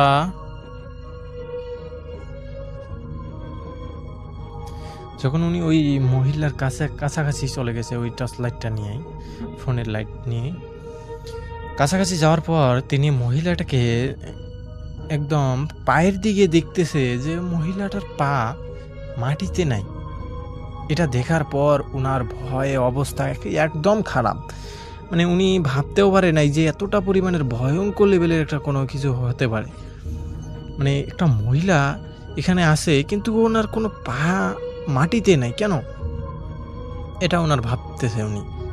এদিক মধ্যে এই মহিলাকে উনি ডাক দেয় যে কে ওখানে। তো ডাক দেওয়ার পর ইনি এই মহিলাটা পেছন ফিরে ঘোরার পর ইনি যেটা দেখতে পায়, যেটা দেখার পর এনার শরীরে গা শিংড়ে ওঠার মতো একটা অবস্থা, মানে তার ভয়ে অবস্থা খারাপ। সেই মহিলার মুখটা একদম অন্ধকারে ছয়ে গেছে। লাইটটা দেখার পরে উনি দেখতে পেল যে মুখটা এতটা পরিমাণের বাজেভাবে আঘাতপ্রাপ্ত যা বলার বাইরে। মুখ দিয়ে রক্ত স্রোতের মতো পড়তেছে, কিন্তু মাটিতে কোনো রক্ত পড়তেছে না। রক্তটা মুখ থেকে পড়ার পর উধাও হয়ে যাচ্ছে। এটা দেখার পর ইনার ভয়ে কাঁপাকাঁপি শুরু হয়ে গেছে ওইখানে। ইনি পিছন ফিরে প্রচণ্ড গতিতে একদম দৌড়ে রাস্তায় ওঠার পর ইনার যে গাড়িটা ছিল গাড়ির কাছে যায় দৌড়াতে। তো যখন দৌড়াতে গাড়ির কাছে যাওয়ার পর ইনার ভয়ে অবস্থা খারাপ। ইনি ভয়ে গাড়ি চালাতে একদম রাস্তার শেষ মাথায় যেয়ে ওইখানে একটা কি জানি ছিল, মানে বস্তা নাকি, এই জায়গায় যে গাড়িটা ধাক্কা মারার পর উনি ব্রিজ পার হয়ে মোটামুটি অনেক দূর যাওয়ার পরে এই কাজটা হয় ওনার সাথে। হওয়ার পর উনি ওইখানে থেকে গাড়িটা ভেঙে যায় একটা হেডলাইট, ওই গাড়ি আবার ওইখান থেকে তুলে উনি দ্রুত বাড়ির দিকে যাওয়ার পর উনি সেদিন প্রচণ্ড লেভেলে অসুস্থ হয়ে যায় উনি নিজেই।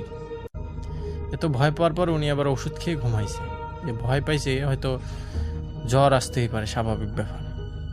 তো পরের দিন উনি যখন বাজারে যাওয়ার পর উনি সবাইকে এই বিষয়টা জানানোর পর তাদের গ্রামবাসী সবাই বলে যে এই ব্রিজে এতটা পরিমাণের ভয়ঙ্কর লেভেলের রহস্যময় একটা কাহিনী আছে যেটা কেউ জানে না, অনেক লোকেই জানে না।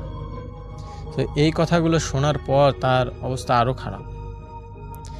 এই ব্রিজের নিচ উপর দিয়ে যদি রাত 1টার পর বা 2টার পর কেউ যায় একা, তার সাথেই এরকম ভয়ঙ্কর লেভেলের খারাপ কাজ হতে পারে এবং সে এরকম আক্রমণের শিকার হতেই পারে স্বাভাবিকভাবে। কেননা এই ব্রিজের নিচে কয়েক বছর আগে একটা মেয়েকে মেরে এতটা পরিমাণে বাজেভাবে মুখটা থেতলে ব্রিজের নিচে ফেলে দিয়ে গেছিল, যেটা বলার বাইরে। পরবর্তীতে তাকে দাফন কাফন করা হয়, কিন্তু এর পরবর্তী পর থেকেই এই ব্রিজের নিচে নাকি এরকম ভয়ঙ্কর ঘটনা ঘটে। সো কয়েক বছর পর এই ব্রিজের নিচে কয়েকজন কবিরাজকে ডাকিয়ে আনা হয় এবং কবিরাজ এই কিছু কাজ করে। তিনি কাজ করার পর এই ব্রিজের উপর দিয়ে যখন যায় তারপরও মানুষ ভয় ভয় করে যাইতো এবং একা কেউ যায় না। আর এই ডাক্তার পরবর্তীতে ওই ব্রিজের উপর দিয়ে কখনো রাত্রিকালীন সময় যাওয়া আসা করতেন না, কেননা এরকম ভয়ঙ্কর লেভেলের ঘটনা ঘটতেই পারে তার সাথে। সো ইনি যেভাবে ঘটনাটি শেয়ার করেন সারিয়া ভাইয়ের কাছে, সেই ঘটনাটি আপনাদের কাছে আমি শেয়ার করলাম। সো আমি জানি না ঘটনাটি আপনাদের কতটুকু ভালো লেগেছে। সো এটা একটি সত্যি ঘটনা। সো অবশ্যই আপনারা এই ঘটনাটি যদি ভালো লেগে থাকে অবশ্যই কমেন্ট সেকশনে জানাতে ভুলবেন না। সো আজকে আমাদের এখানে বিদায় নিচ্ছি। আল্লাহ হাফেজ, আবার দেখা হবে নতুন ঘটনা।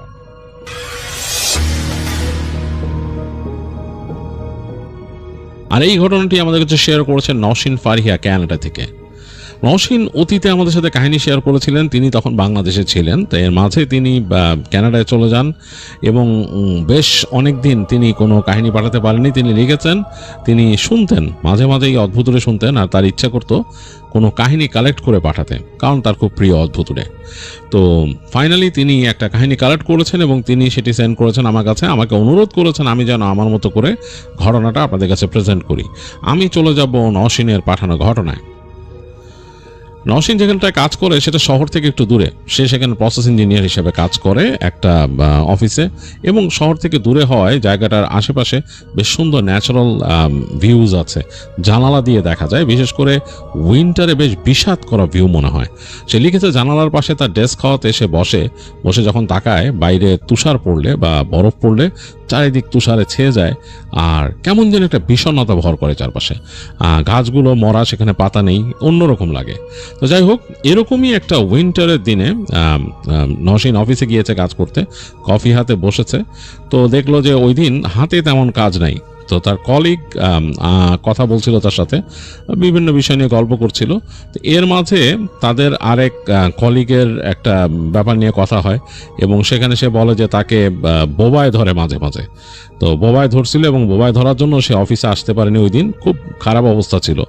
তো এটা শুনে নওশিন বলে যে আসলেই তোমাকে কি এরকম বোবায় ধরে? বলে যে হ্যাঁ, আমাকে এরকম বোবায় মাঝে মাঝে ধরে। তো তখন তাদের আরেক কলিগ ছিল, সে ওই পাশ থেকে বলল যে টেল মি অ্যাবাউট ইট। হ্যাঁ, তার নাম জর্ডান। সে বলল যে আমাকে এই বিষয়ে বলতে বলো, আমি বলবো তোমাকে যে আমাদের বাসাটা একেবারে এইসব ভয়ের ঘটনায় পরিপূর্ণ। ওইখানে বোবায় ধরবেই, আমাদের বাসায় যেই থাকবে তাকে বোবায় ধরবে বা সে কিছু একটা এক্সপিরিয়েন্স করবে। তো তখন নওশিন বলে যে বলো না কি ব্যাপার, তোমাদের বাসার কি ঘটনা কি? তো তখন সেই ছেলেটা শেয়ার করে তাদের বাসার কথা। এই বাড়িটা জর্ডানের বাবা মা কিনেছিল বেশ কিছুদিন আগে, বেশ অনেকদিন আগে কিনেছিল। তো খুব কম দামে পাইছিল বাড়িটা। কম দামে পাওয়ার কারণ হচ্ছে এটা শহর থেকে একটু দূরে বাড়িটা। তো তার বাবা মার তখন ইচ্ছা ছিল একটা বাড়ি কিনবে আর কি। তারা টাকা পয়সা সেভ করেছিল কিছু, তো বাড়ি নিয়ে ঘুরছিল বিভিন্ন রিয়েল এস্টেট এজেন্টদের ওখানে।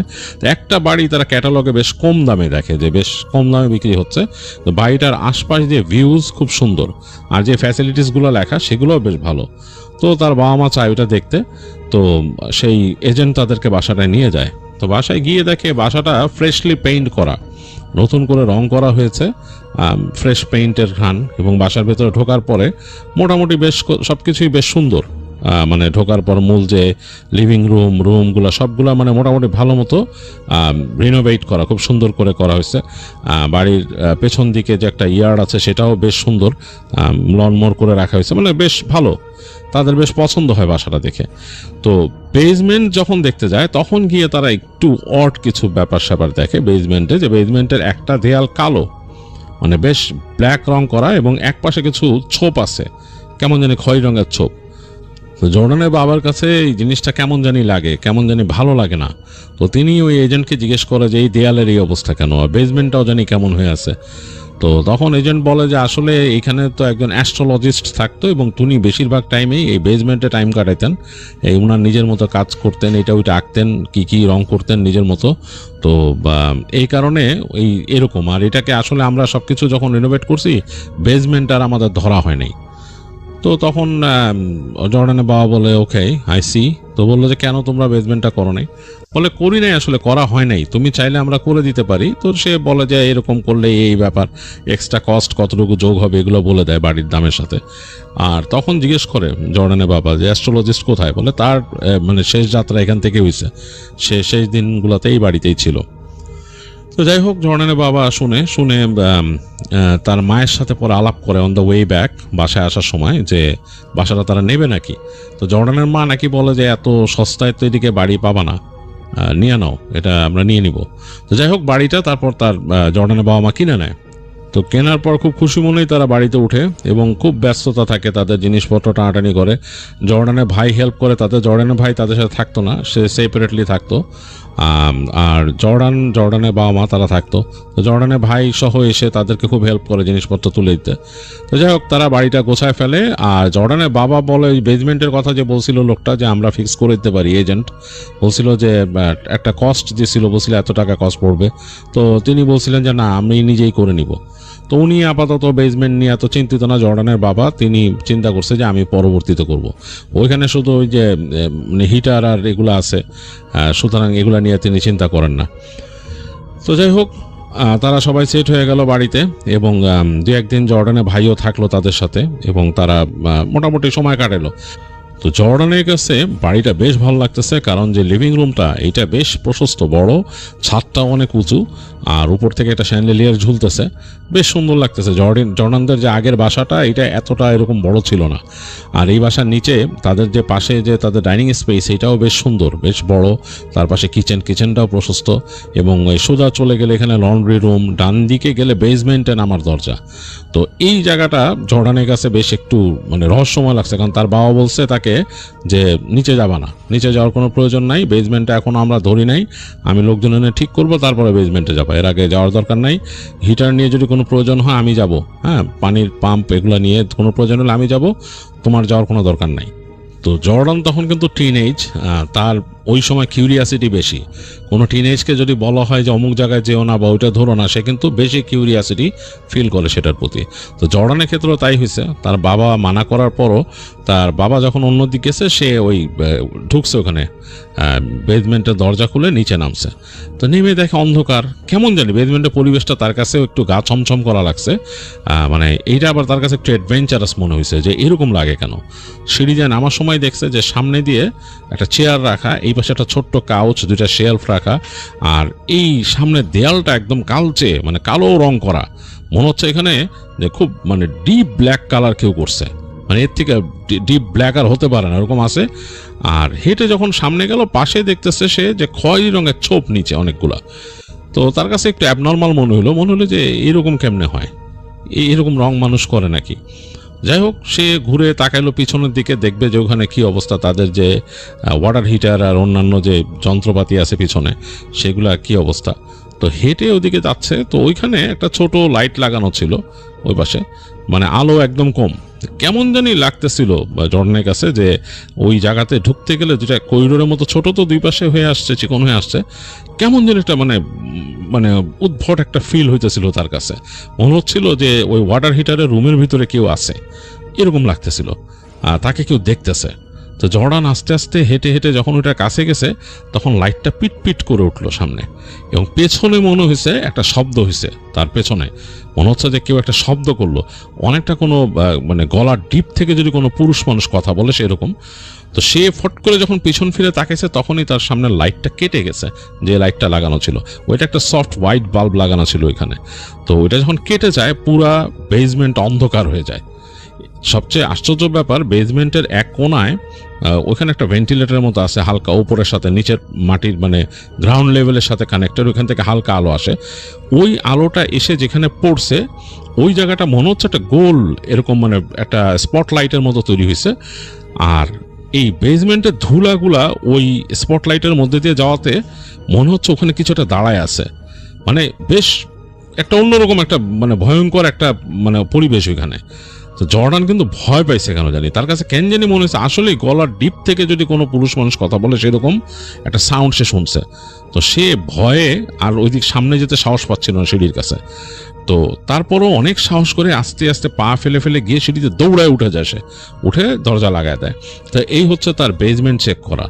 তো বেসমেন্টের প্রতি তার বেশ কিউরিয়াসিটি আছে, কিন্তু সে বুঝলো যে বেসমেন্টটা সুবিধার না, তার কাছে কেন জানি মনে হয়েছে। আর ওই বয়সে ছেলেমেয়েরা চিন্তাই করে যে এখানে মানে তারা কিন্তু একটা থার্ড কোনো এন্টিটির প্রেজেন্ট মানে ফিল করে অনেকেই। তো ওইটাই ফিল করতেছিল জর্ডান, তার কাছে মনে হয়েছে এরকম কিছু।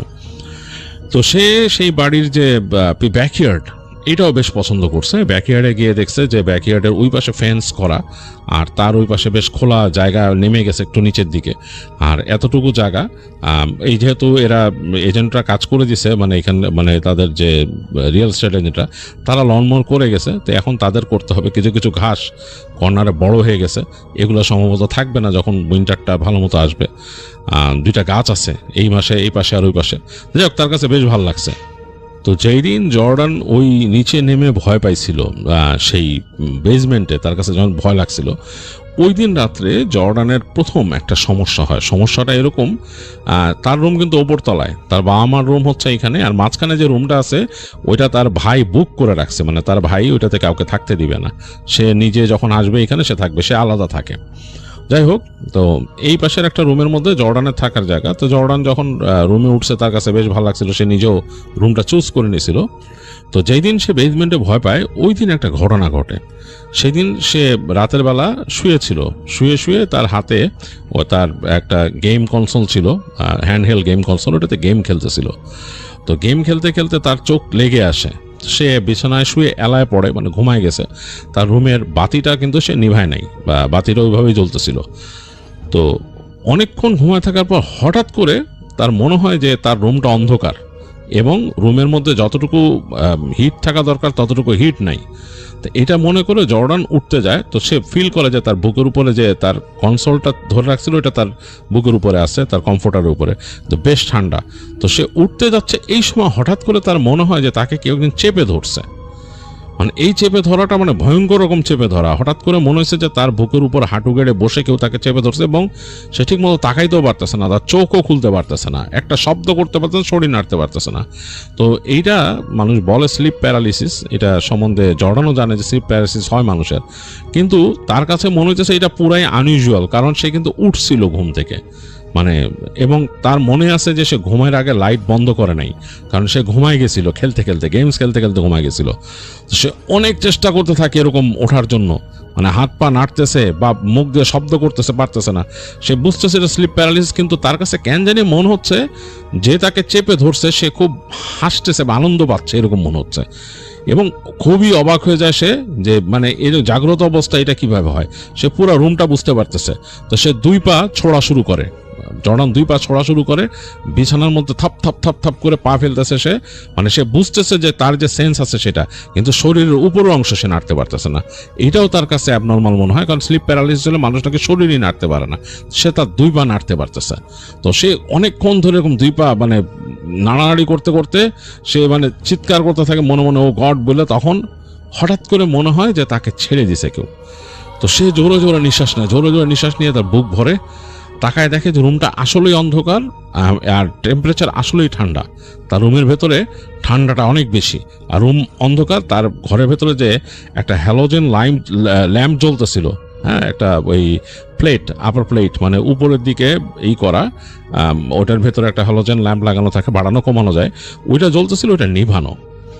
তো তখন জর্ডান চিন্তা করে যে এটা নিভলো কেমনে, এটা তো মানে একটা ছোট নবের মতো ঘুরায় নিভাতে হয়, ঘুরায় নিভালে একদম শেষে এনে আনলে কেট করে একটা শব্দ করে বন্ধ করা যায়, আবার অন করলে এটা মানে লাইট বাড়ানো যায় একদম, এই উপরের দিকে একটা ছাদের মধ্যে আলোর রিফ্লেকশনটা পড়ে, সেটাতে আলো হয়, অ্যাম্বিয়েন্ট আলো, বেশ ভালো আলো হয়। তো যাই হোক, সে উঠে চিন্তা করে যে কি হলো, আমার এরকম স্লিপ প্যারালাইসিস হলো হঠাৎ করে। তো সে হেঁটে ল্যাম্পটার দিকে যায়, দেখে যে ল্যাম্পের পুরা যেই রডটা ওইটা ঠান্ডা হয়ে আছে, নবটা ধরে মোচড়ে যায়, দেখে টক করে অন হলো, মানে কেউ একজনটাকে মোড়ায় নিভাই দিছে পুরা। কে করলো, সে চিন্তা করলো কি আমার আম্মু কি ঘরে আসছিল, কিন্তু তার আম্মুর তো ঘরে আসার কথা না, তারা সাধারণত আসলে বলে, হ্যাঁ কথা বলে, বা চিন্তা করে যে ঘুমাইছিলাম দেখে কি আম্মু আসছিল। যাই হোক, সে আর এটা কিছু চিন্তা করে না, সে রেস্টরুমে যায়, তার মতো ফ্রেশ হয়ে আসে, আবার ঘুমায়। তো এইবার ঘুমায় যায়, ঘুমের মধ্যে সে দুঃস্বপ্ন দেখতে থাকে। দুঃস্বপ্নটা হচ্ছে যে এই বাড়ির মধ্যে সে পেছনে লনে হাঁটতেছে, একটু পর সে স্বপ্নে দেখে যে একটা কালো কুকুর হঠাৎ করে ফেন্সের পাশ থেকে আসছে, তাকে দেখে ঘর করতেছে, তারপর তাকে ধাওয়া করে এবং সে দৌড়াচ্ছে, পুরা পেছনের ব্যাকইয়ার্ড দৌড়াচ্ছে, সে দৌড়ায় ঘরের মধ্যে ঢুকে সে ওই বেসমেন্টে যে ঢুকলো, বেসমেন্টে ধপধপ করে সিঁড়ি দিয়ে নামতেছে। তো স্বপ্নের মধ্যে সে দেখতেছে তার সামনে কুকুরটা বসে আছে, ওই যে বাইরের আলো এসে পড়ছিল যে একটা জায়গায় স্পটলাইটের মতো, ওইটার মধ্যে কালো কুকুরটা বসে আছে, চোখগুলো জ্বলতেছে। যাই হোক, স্বপ্নের মধ্যেই জর্ডান চিৎকার করে ওঠার পর সে দেখে যে না, সকাল হয়ে গেছে, সে তাদের বাসায়। তো সে ওই দিন যে ব্রেকফাস্ট করার পর তার মাকে বলে যে এরকম ব্যাপার, কালকে রাতে এরকম স্বপ্ন দেখছি। তো তার মা বলে যে তুমি বেশি গেমস খেলো, মনে হরর গেমস খেলতেছো, বেশি হরর মুভিজ দেখতেছো, এর জন্য তোমার এই অবস্থা, এগুলা বাদ দাও, এসব বাদ দাও, এগুলা বাদ দিলেই সব ঠিক হয়ে যাবে। তো যাই হোক, তারপর জর্ডান আর ওইটা নিয়ে মাথা ঘামায় নাই, সে এরপর নর্মালি বাসায় তো থাকতেইছে, আর এরপর সে ক্লাস স্কুলে যাওয়া শুরু করলো। তার তখন সে হাই স্কুলের স্টুডেন্ট। তো এরকম কয়েকদিন যাওয়ার পর আবার তাকে এরকম রাতেবেলা স্লিপ প্যারালাইসিস হলো, তার মানে বোবায় ধরলো। তো এরকম পরপর কয়েকদিন তাকে বোবায় ধরছে। তো বোবায় ধরা ব্যাপারটাতেও সে মোটামুটি ইউজ টু হয়ে গেল, কারণ সে ওরকম সব মানে বোবায় ধরলে সেরকম করে ছটফট করতে থাকে, পা ঝাড়া দেয় এবং একসময় ছেড়ে যায় তাকে, এরকম হয়। তো এই জিনিসটা 2-1 দিন পরে শুনলো যে তার মাকেও নাকি বোবায় ধরতেছে। এটা শুনে সে অবাক হয়ে গেল, এবং তার আম্মুকে যে বোবায় ধরছে খুব ভয়ঙ্করভাবে, তার আম্মু নাকি নড়তে পারতেছিল না, হাত পা মোচড়ায় আসতেছিল। তার আব্বা তাকে পরে মানে ধাক্কায় সোজা করছে, এবং তার বাবা মনে করছে যে তার হয়তো মানে শরীরে মানে যে টান খায়, মাসেল স্টিফ হয়ে যায়, এটা হয়েছে। তাকে বলে যে তুমি বেশি পটাশিয়াম খাও, মানে ব্যানানাস অ্যান্ড স্টাফ, এগুলো বলে, তোমার একটা মেডিকেল চেক আপ দরকার, মনে হয় এর জন্য তোমার মাসেল ক্র্যাম্প করছে। যাই হোক, এগুলো বলে। তো এইভাবে কিন্তু তাদের কয়েকদিন চলে গেছে। তো এর মধ্যে একদিন জর্ডানের বাবা মার একটা পার্টিতে যাওয়ার কথা, তার বন্ধুদের বাসায়, সেখানে তাদের ওই দিন একটা পার্টি হবে তার বাবা মার ফ্রেন্ডদের, তারা সবাই একসাথে হবে, তাদের ইয়াংকালের আর কি বন্ধু যারা, সবাই একসাথে হয়েছে। তো জর্ডানকে বলে যে আমাদের আসতে লেট হতে পারে, আমরা হয়তো গভীর রাতে আসবো অথবা নাও আসতে পারি, তুমি কি একা থাকতে পারবা? তো জর্ডান বলে যে হ্যাঁ, কোনো সমস্যা নাই, সে বাসায় একাই থাকতে পারবে। তো যাই হোক, জর্ডান ক্লাস থেকে এসে বাসার মধ্যে দেখে খাবার দাবার আছে, এগুলা খায়, সে বসে গেমস খেলে, মুভি দেখে, এগুলা করতে করতে তার সময় শেষ হয়ে যায়, রাত হয়ে গেছে। তো সে তার ভাইকে ফোন করে, ভাইয়ের সাথে গল্প করে কিছুক্ষণ, বলে যে বাবা মা আজকে নাই, বাসায় আমি একলা, এই ব্যাপার, কি অবস্থা তোর, কি করতেছিস? তো ভাই বলে যে তুই ভয় পেতেছিস নাকি একা একা? বলে না ভয়ের কি আছে, এমনি এনজয় করতেছি। জর্ডানের ভাই জর্ডান থেকে 5 বছরের বড়, তো সুতরাং তারা বেশ ফ্রেন্ডলি দুজনই। তো যাই হোক, কিছুক্ষণ গল্প গুজব করার পর তারপর জর্ডান বলে যে আমি তাহলে শুয়ে পড়ি, তোর সাথে দেখা হবে না, তুই আসিস। তো ভাই বলে আচ্ছা ঠিক আছে, আমি চলে আসবো কোনো একদিনের মধ্যে। তো বলে বিদায় নিয়ে জর্ডান যায়। এখন জর্ডান চিন্তা করে তার রুমের যে টিভিটা, সে তো ঘুমাইতে যাবে, সে আবার স্ক্রিন কাস্ট করে সে গেমস খেলতো, তার যে হ্যান্ডহেল্ড ডিভাইস আছে, গেমিং ডিভাইস, ওইটার থেকে সে স্ক্রিন কাস্ট করে গেমস খেলতো বসে। তো তার রুমের টিভিটা ছিল ছোট, তার আম্মুর রুমের যে টিভি সেটা বেশ বড়। তো সে চিন্তা করে যে আজকে আম্মুর রুমে থাকি, ওখান থেকে গেম খেলবো স্ক্রিন কাস্ট করে। তো এই চিন্তা করে সে তার মায়ের রুমে চলে এসে বিছানা দেখে যে গোছানো সুন্দর, তো সে শুয়ে পড়ে নিজের মতো কমফোর্টার গায়ে দিয়ে, এবং বিছানাটাও বেশ ভালো কমফোর্টেবল, তার বাবা মার বিছানা যেটা। তো ওখানে বসে সে তার গেমিং মেশিন নিয়ে বসে, মানে তার যে হ্যান্ডহেল্ড মেশিন, সেটাতে স্ক্রিন কাস্ট করে সে গেম খেলা শুরু করে। তো গেম খেলতেছে বেশ ভালো লাগতেছে। তো যেটা হয় যে তার একটা অভ্যাস ছিল জর্ডানের, গেম খেলতে খেলতে ঘুমায় যেত সে। তো ওইরকম এক সময় তার চোখ লেগে আসতেছে ঘুমে। তো এইভাবেই সে ঘুমায় গেল। তো কতক্ষণ ঘুমাইছে সে বলতে পারবে না, হঠাৎ করে তার ঘুম ভাঙছে। তো ঘুম ভাঙার পরে সে হঠাৎ করে তাকাচ্ছে ডানে বামে, তো ঘর কিন্তু অন্ধকার, মানে হালকা আলো ঘরের মধ্যে। মানে এই ঘরে ওই দিনকার মতো এই যে বড় ল্যাম্পটা যে জ্বালাইছিল হ্যালোজেন ল্যাম্প, ওইটা বন্ধ, কিন্তু দেখতেছে ওই যে ল্যাম্প বন্ধ। টিভিরও একসময় ওই যে হয়ে স্ক্রিন সেভার এসে অন্ধকার হয়ে গেছে টিভির স্ক্রিন, শুধু পাওয়ারের বাতিটা জ্বলতেছে ওইখানে। আর তার আম্মুর রুমে একটা ছোট্ট সফট ল্যাম্প ছিল, এইটা সে শখ করেই জ্বালাইতো, বা কখনো আম্মুর রুমে আসলে জ্বালাইতো জর্ডান সেটা। তো ওইটা জ্বলতেছে, ওইটা হালকা আলো দেয়, একটা সফট আলো দেয়, ওইটা জ্বলতেছে। আর তখন কিন্তু উইন্টার এসে পড়ছে যখন এই ঘটনা, তখন সে তাকায় দেখতেছে তো জানালার বাইরে দেখতেছে যে ওই সেই জানালা, যেহেতু এটা দোতলার উপরে পাশাপাশি বাড়ি নাই, সে কিন্তু ওই যে ব্লাইন্ডগুলো আর টানে নাই বা খুলে নাই, সেইভাবে রেখে দিছিল। তো বাইরে দেখা যাচ্ছে যে হালকা আলো আধারি রাতের, আর গাছের কতগুলো মাথা ছিল ওগুলো নড়তেছে ওইখান দিয়ে, এটা দেখা যাচ্ছে। এই হচ্ছে রুমের অবস্থা। হঠাৎ করে সে খেয়াল করলো যে তার পায়ের কাছে তার পায়ের কাছে একটা এরকম কমফোর্টার মাথায় দিয়ে কেউ দাঁড়ায় আছে। তার গায়ে কিন্তু কমফোর্টার টানা, যেটা কমফোর্টার মাথায় দিয়ে কে দাঁড়ায় আছে, পুরো একটা মানুষ, মানে কোন একজনের শেপ। তো সে বুঝতে পারলো যে এইটা তার ভাই হবে। তার ভাই শুনছে যে বাসায় বাবা মা নাই, আজকে হয়তো তাকে ভয় দেখাইতে ভাই আসছে, আর এই বাতিও ভাই নামাইছে। তখন সে খুব রাগ করে উঠছে, মনে মনে বলতেছে, মানে মনে মনে চেতছে ভাইয়ের উপরে। তা আবার খুশি হয়েছে যে ভাই আসছে, আগে তারা মজা করতে এরকম। তো সে বললো হঠাৎ করে গেট আউট অফ হিয়ার বলে সে হাত দিয়ে ওই টান দিছে, কমফোর্টার টান দিয়ে দেখে, মনে হলো যে মানে ওই যে ল্যাম্পের আলো যেটা ছিল না, ওই ল্যাম্পের আলোর মতো আলো কমফোর্টারের তল থেকে বের হয়ে গেল, ছড়ায় গেল লিকুইডের মতো চারিপাশে, অ্যাজ ইফ যে কোনো পানির মধ্যে যদি কেউ ফসফরাস রং দিয়ে দেয় যেভাবে ছড়ায় যায়, জাস্ট লাইক দ্যাট ওইভাবে ছড়ায় গেল তার ইসের উপরে, তার কমফোর্টারের উপরে। আর এই কমফোর্টারের নিচে কেউ নাই, যে কমফোর্টারটা সে টান দিয়ে ফেলছে, ওর নিচে কোনো মানুষ নাই, কিছু আলোর মতো ছড়ায় গেছে তার কমফোর্টারের উপরে। এবং এটা একটা কেমন কালার জানি, অনেকটা ভায়োলেট টাইপের কালার ছড়ায় গেছে। তো ভয়ে আত্মা উড়ে গেছে জর্ডানের, হোয়াট ইজ দিস, এটা কি দেখলো সে, লিকুইড এরকম ছড়ায় গেল তার এখানে। এবং ছড়ায় যাওয়ার পর হঠাৎ করে মনে হলো যে ওই আলোটাই জমাট বেঁধে এসে তার বুকের উপর চেপে বসলো। সে তাকায়, চোখের সামনে শুধু আলোর ঝলকানি দেখতেছে, ওই সফট আলোটাই ব্রাইট আলোর মতো হয়ে সে দেখতেছে, এবং তাকে মনে হচ্ছে চেপে ধরছে, সে শ্বাস নিতে পারতেছে না। তো জাস্ট লাইক অন্যান্য দিন তার যেরকম স্লিপ প্যারালাইসিস হয় ওরকম। তো জর্ডান সাথে সাথে পা দুইটা এরকম ছুটতেছে, এবং সে কথা বলার চেষ্টা করতে, সাউন্ড করার চেষ্টা করতে, কিচ্ছু না।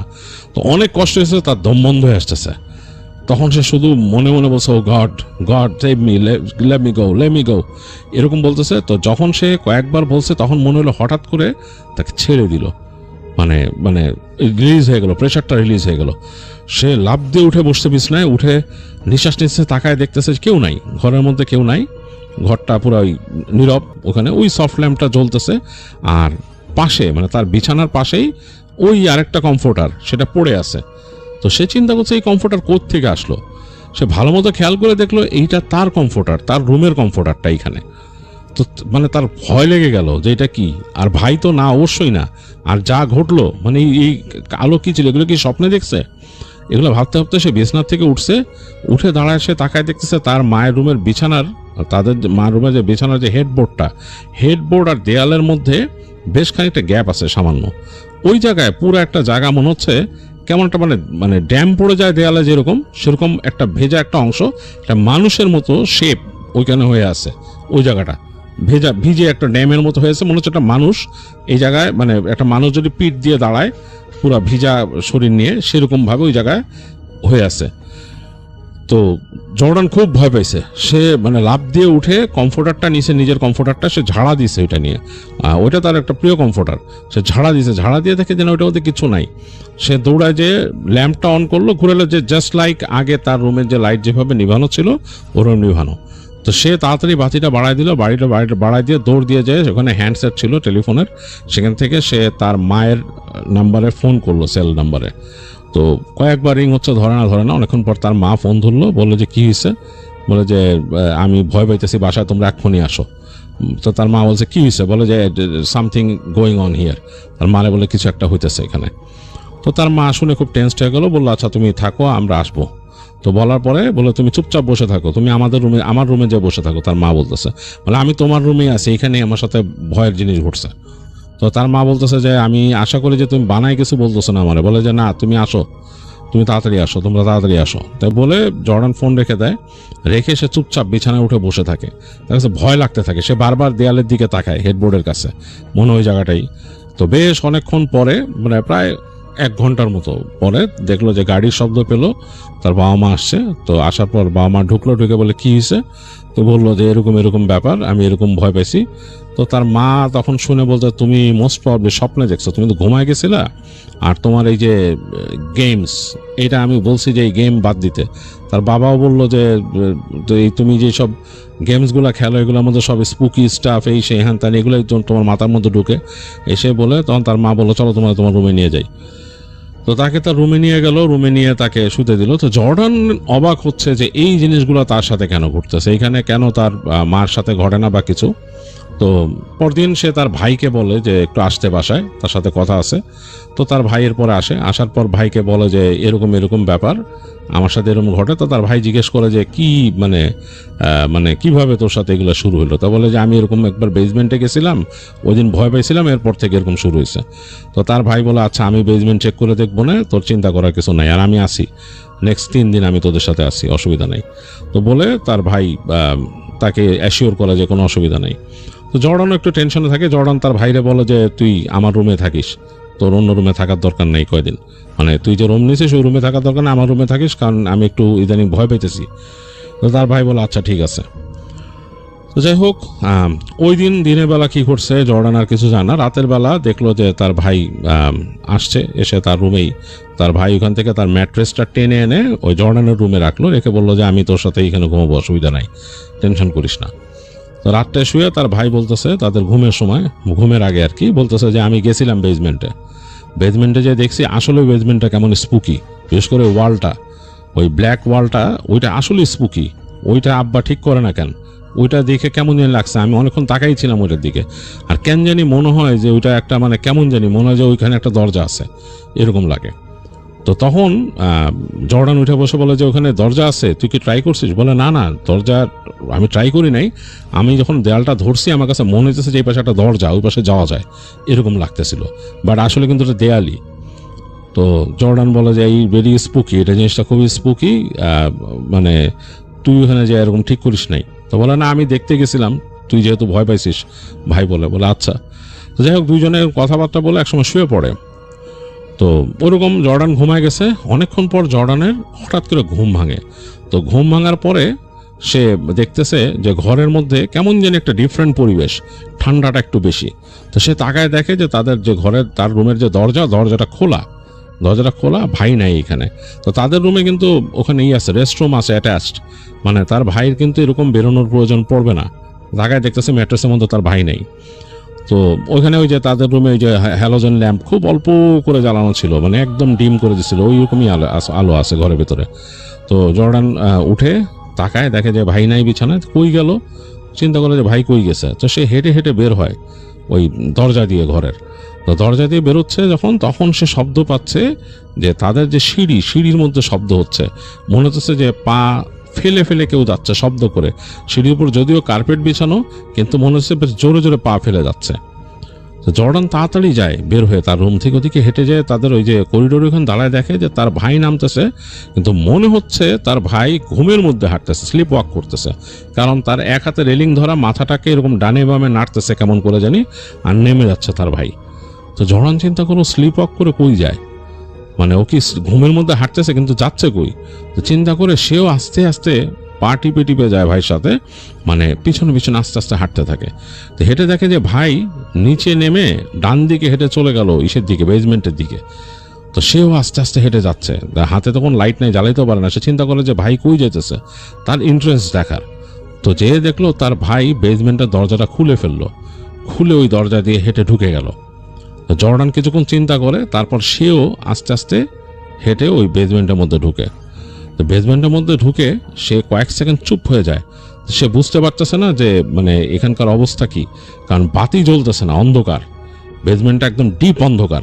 সে চিন্তা করছে বাতি জ্বালবো, ভাই তো এখানে ঢুকছে, আমি দেখছি, মানে ভাইরে তো ঢুকতে দেখছি, ভাই কই গেল। তো এই কয়েক সেকেন্ড দাঁড়ানোর পরেই তার চোখে একটু আলো আধারি শুয়ে আসে নিচে, কারণ ওই যে বেসমেন্টের মধ্যে একটু ওই যে খোলা আছে ভেন্টিলেটরের মতো, ভেন্টিলেটর ঠিক না, আলো আসার জন্য আসলে ওই জায়গাতে একটু খোলা, উপরে গ্রাউন্ড লেভেলের আলোটা একটু করে নামে।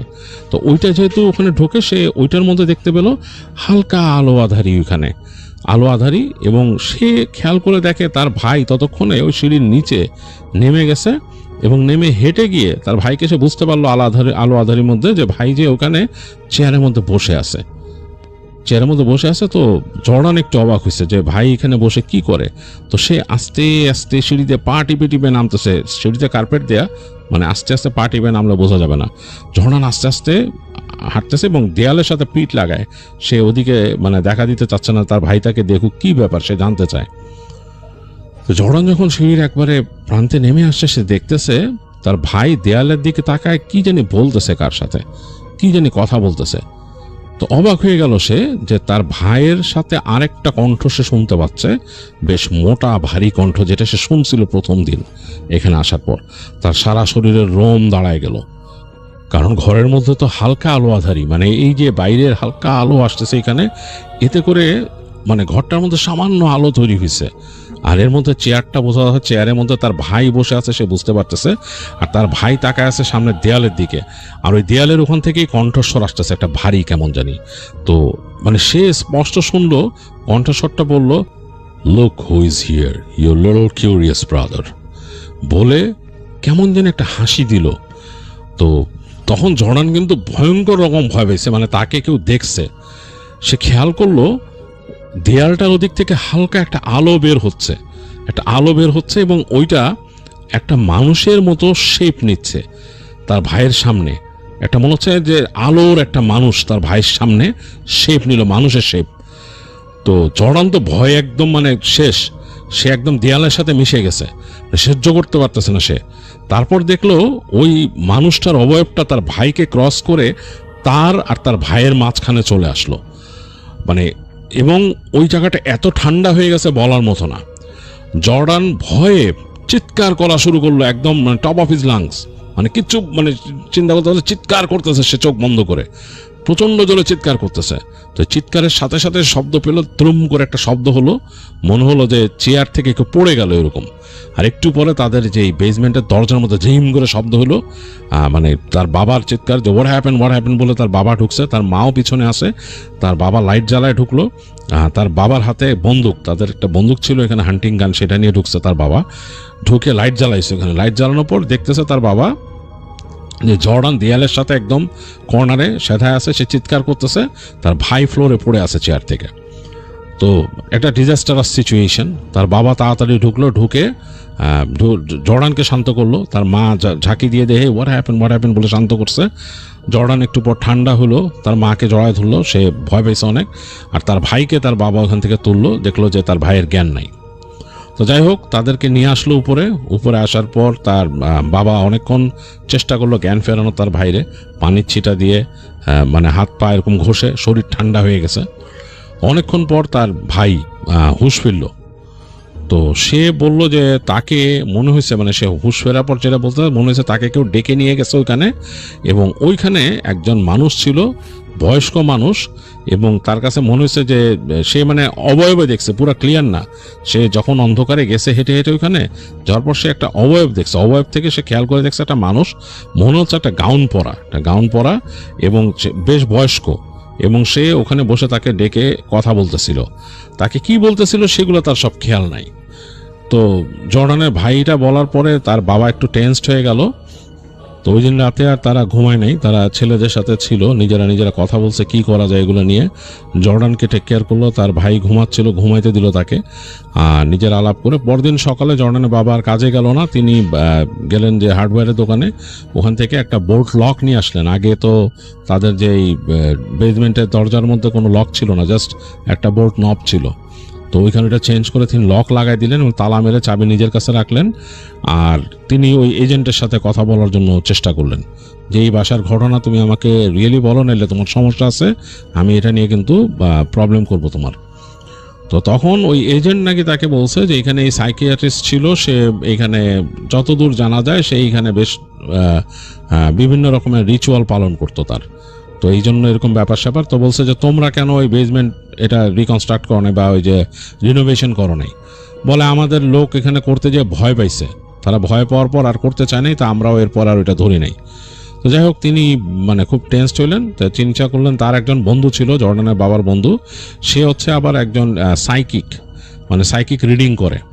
তো তাকে নিয়ে আসছিল তিনি বাসায় আসার পর তিনি দেখে বললেন যে তোমাদের এই বাসাটা এক্সেসিভ রকম হন্টেড, কিন্তু এই বাসার মধ্যে যেই থাকতো সে এখানে বিভিন্ন রকমের রিচুয়াল প্র্যাকটিস করতো, হ্যাঁ, মানে যে রিচুয়ালগুলো স্বাভাবিক না, এবং সে অন্য ডিমেনশনের সাথে যোগাযোগের চেষ্টা করতে এখান থেকে, এবং তার কিছু ব্যাপার স্যাপার এখানে রয়ে গেছে।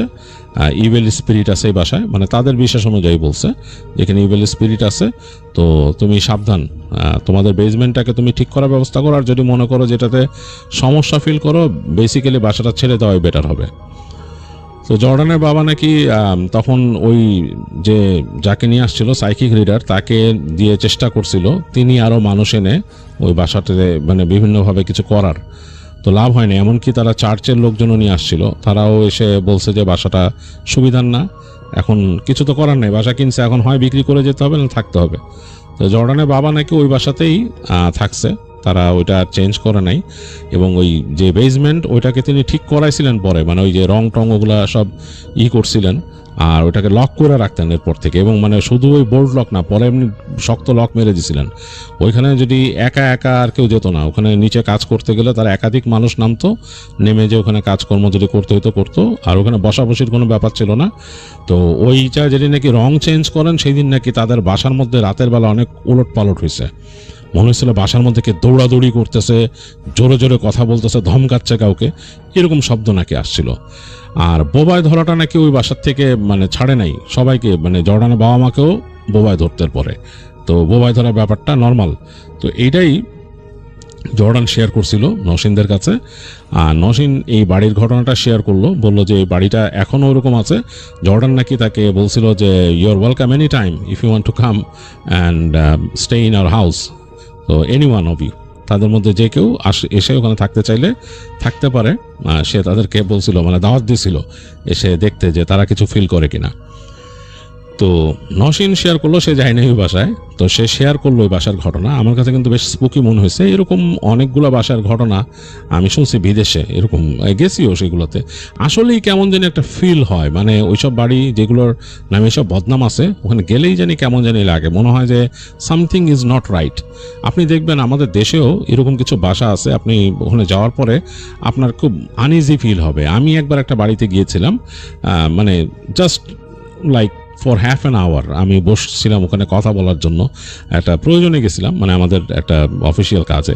তো সেখানে বসার পর আমার কাছে কেমন জানি লাগতেছিল, সেই লিভিং রুম যেটার মধ্যে বসাইছিল সেটার মধ্যে বিভিন্ন রকমের পুতুল রাখা, অসংখ্য পুতুল, কাঠের পুতুল, বিভিন্ন রকম পুতুল রাখা।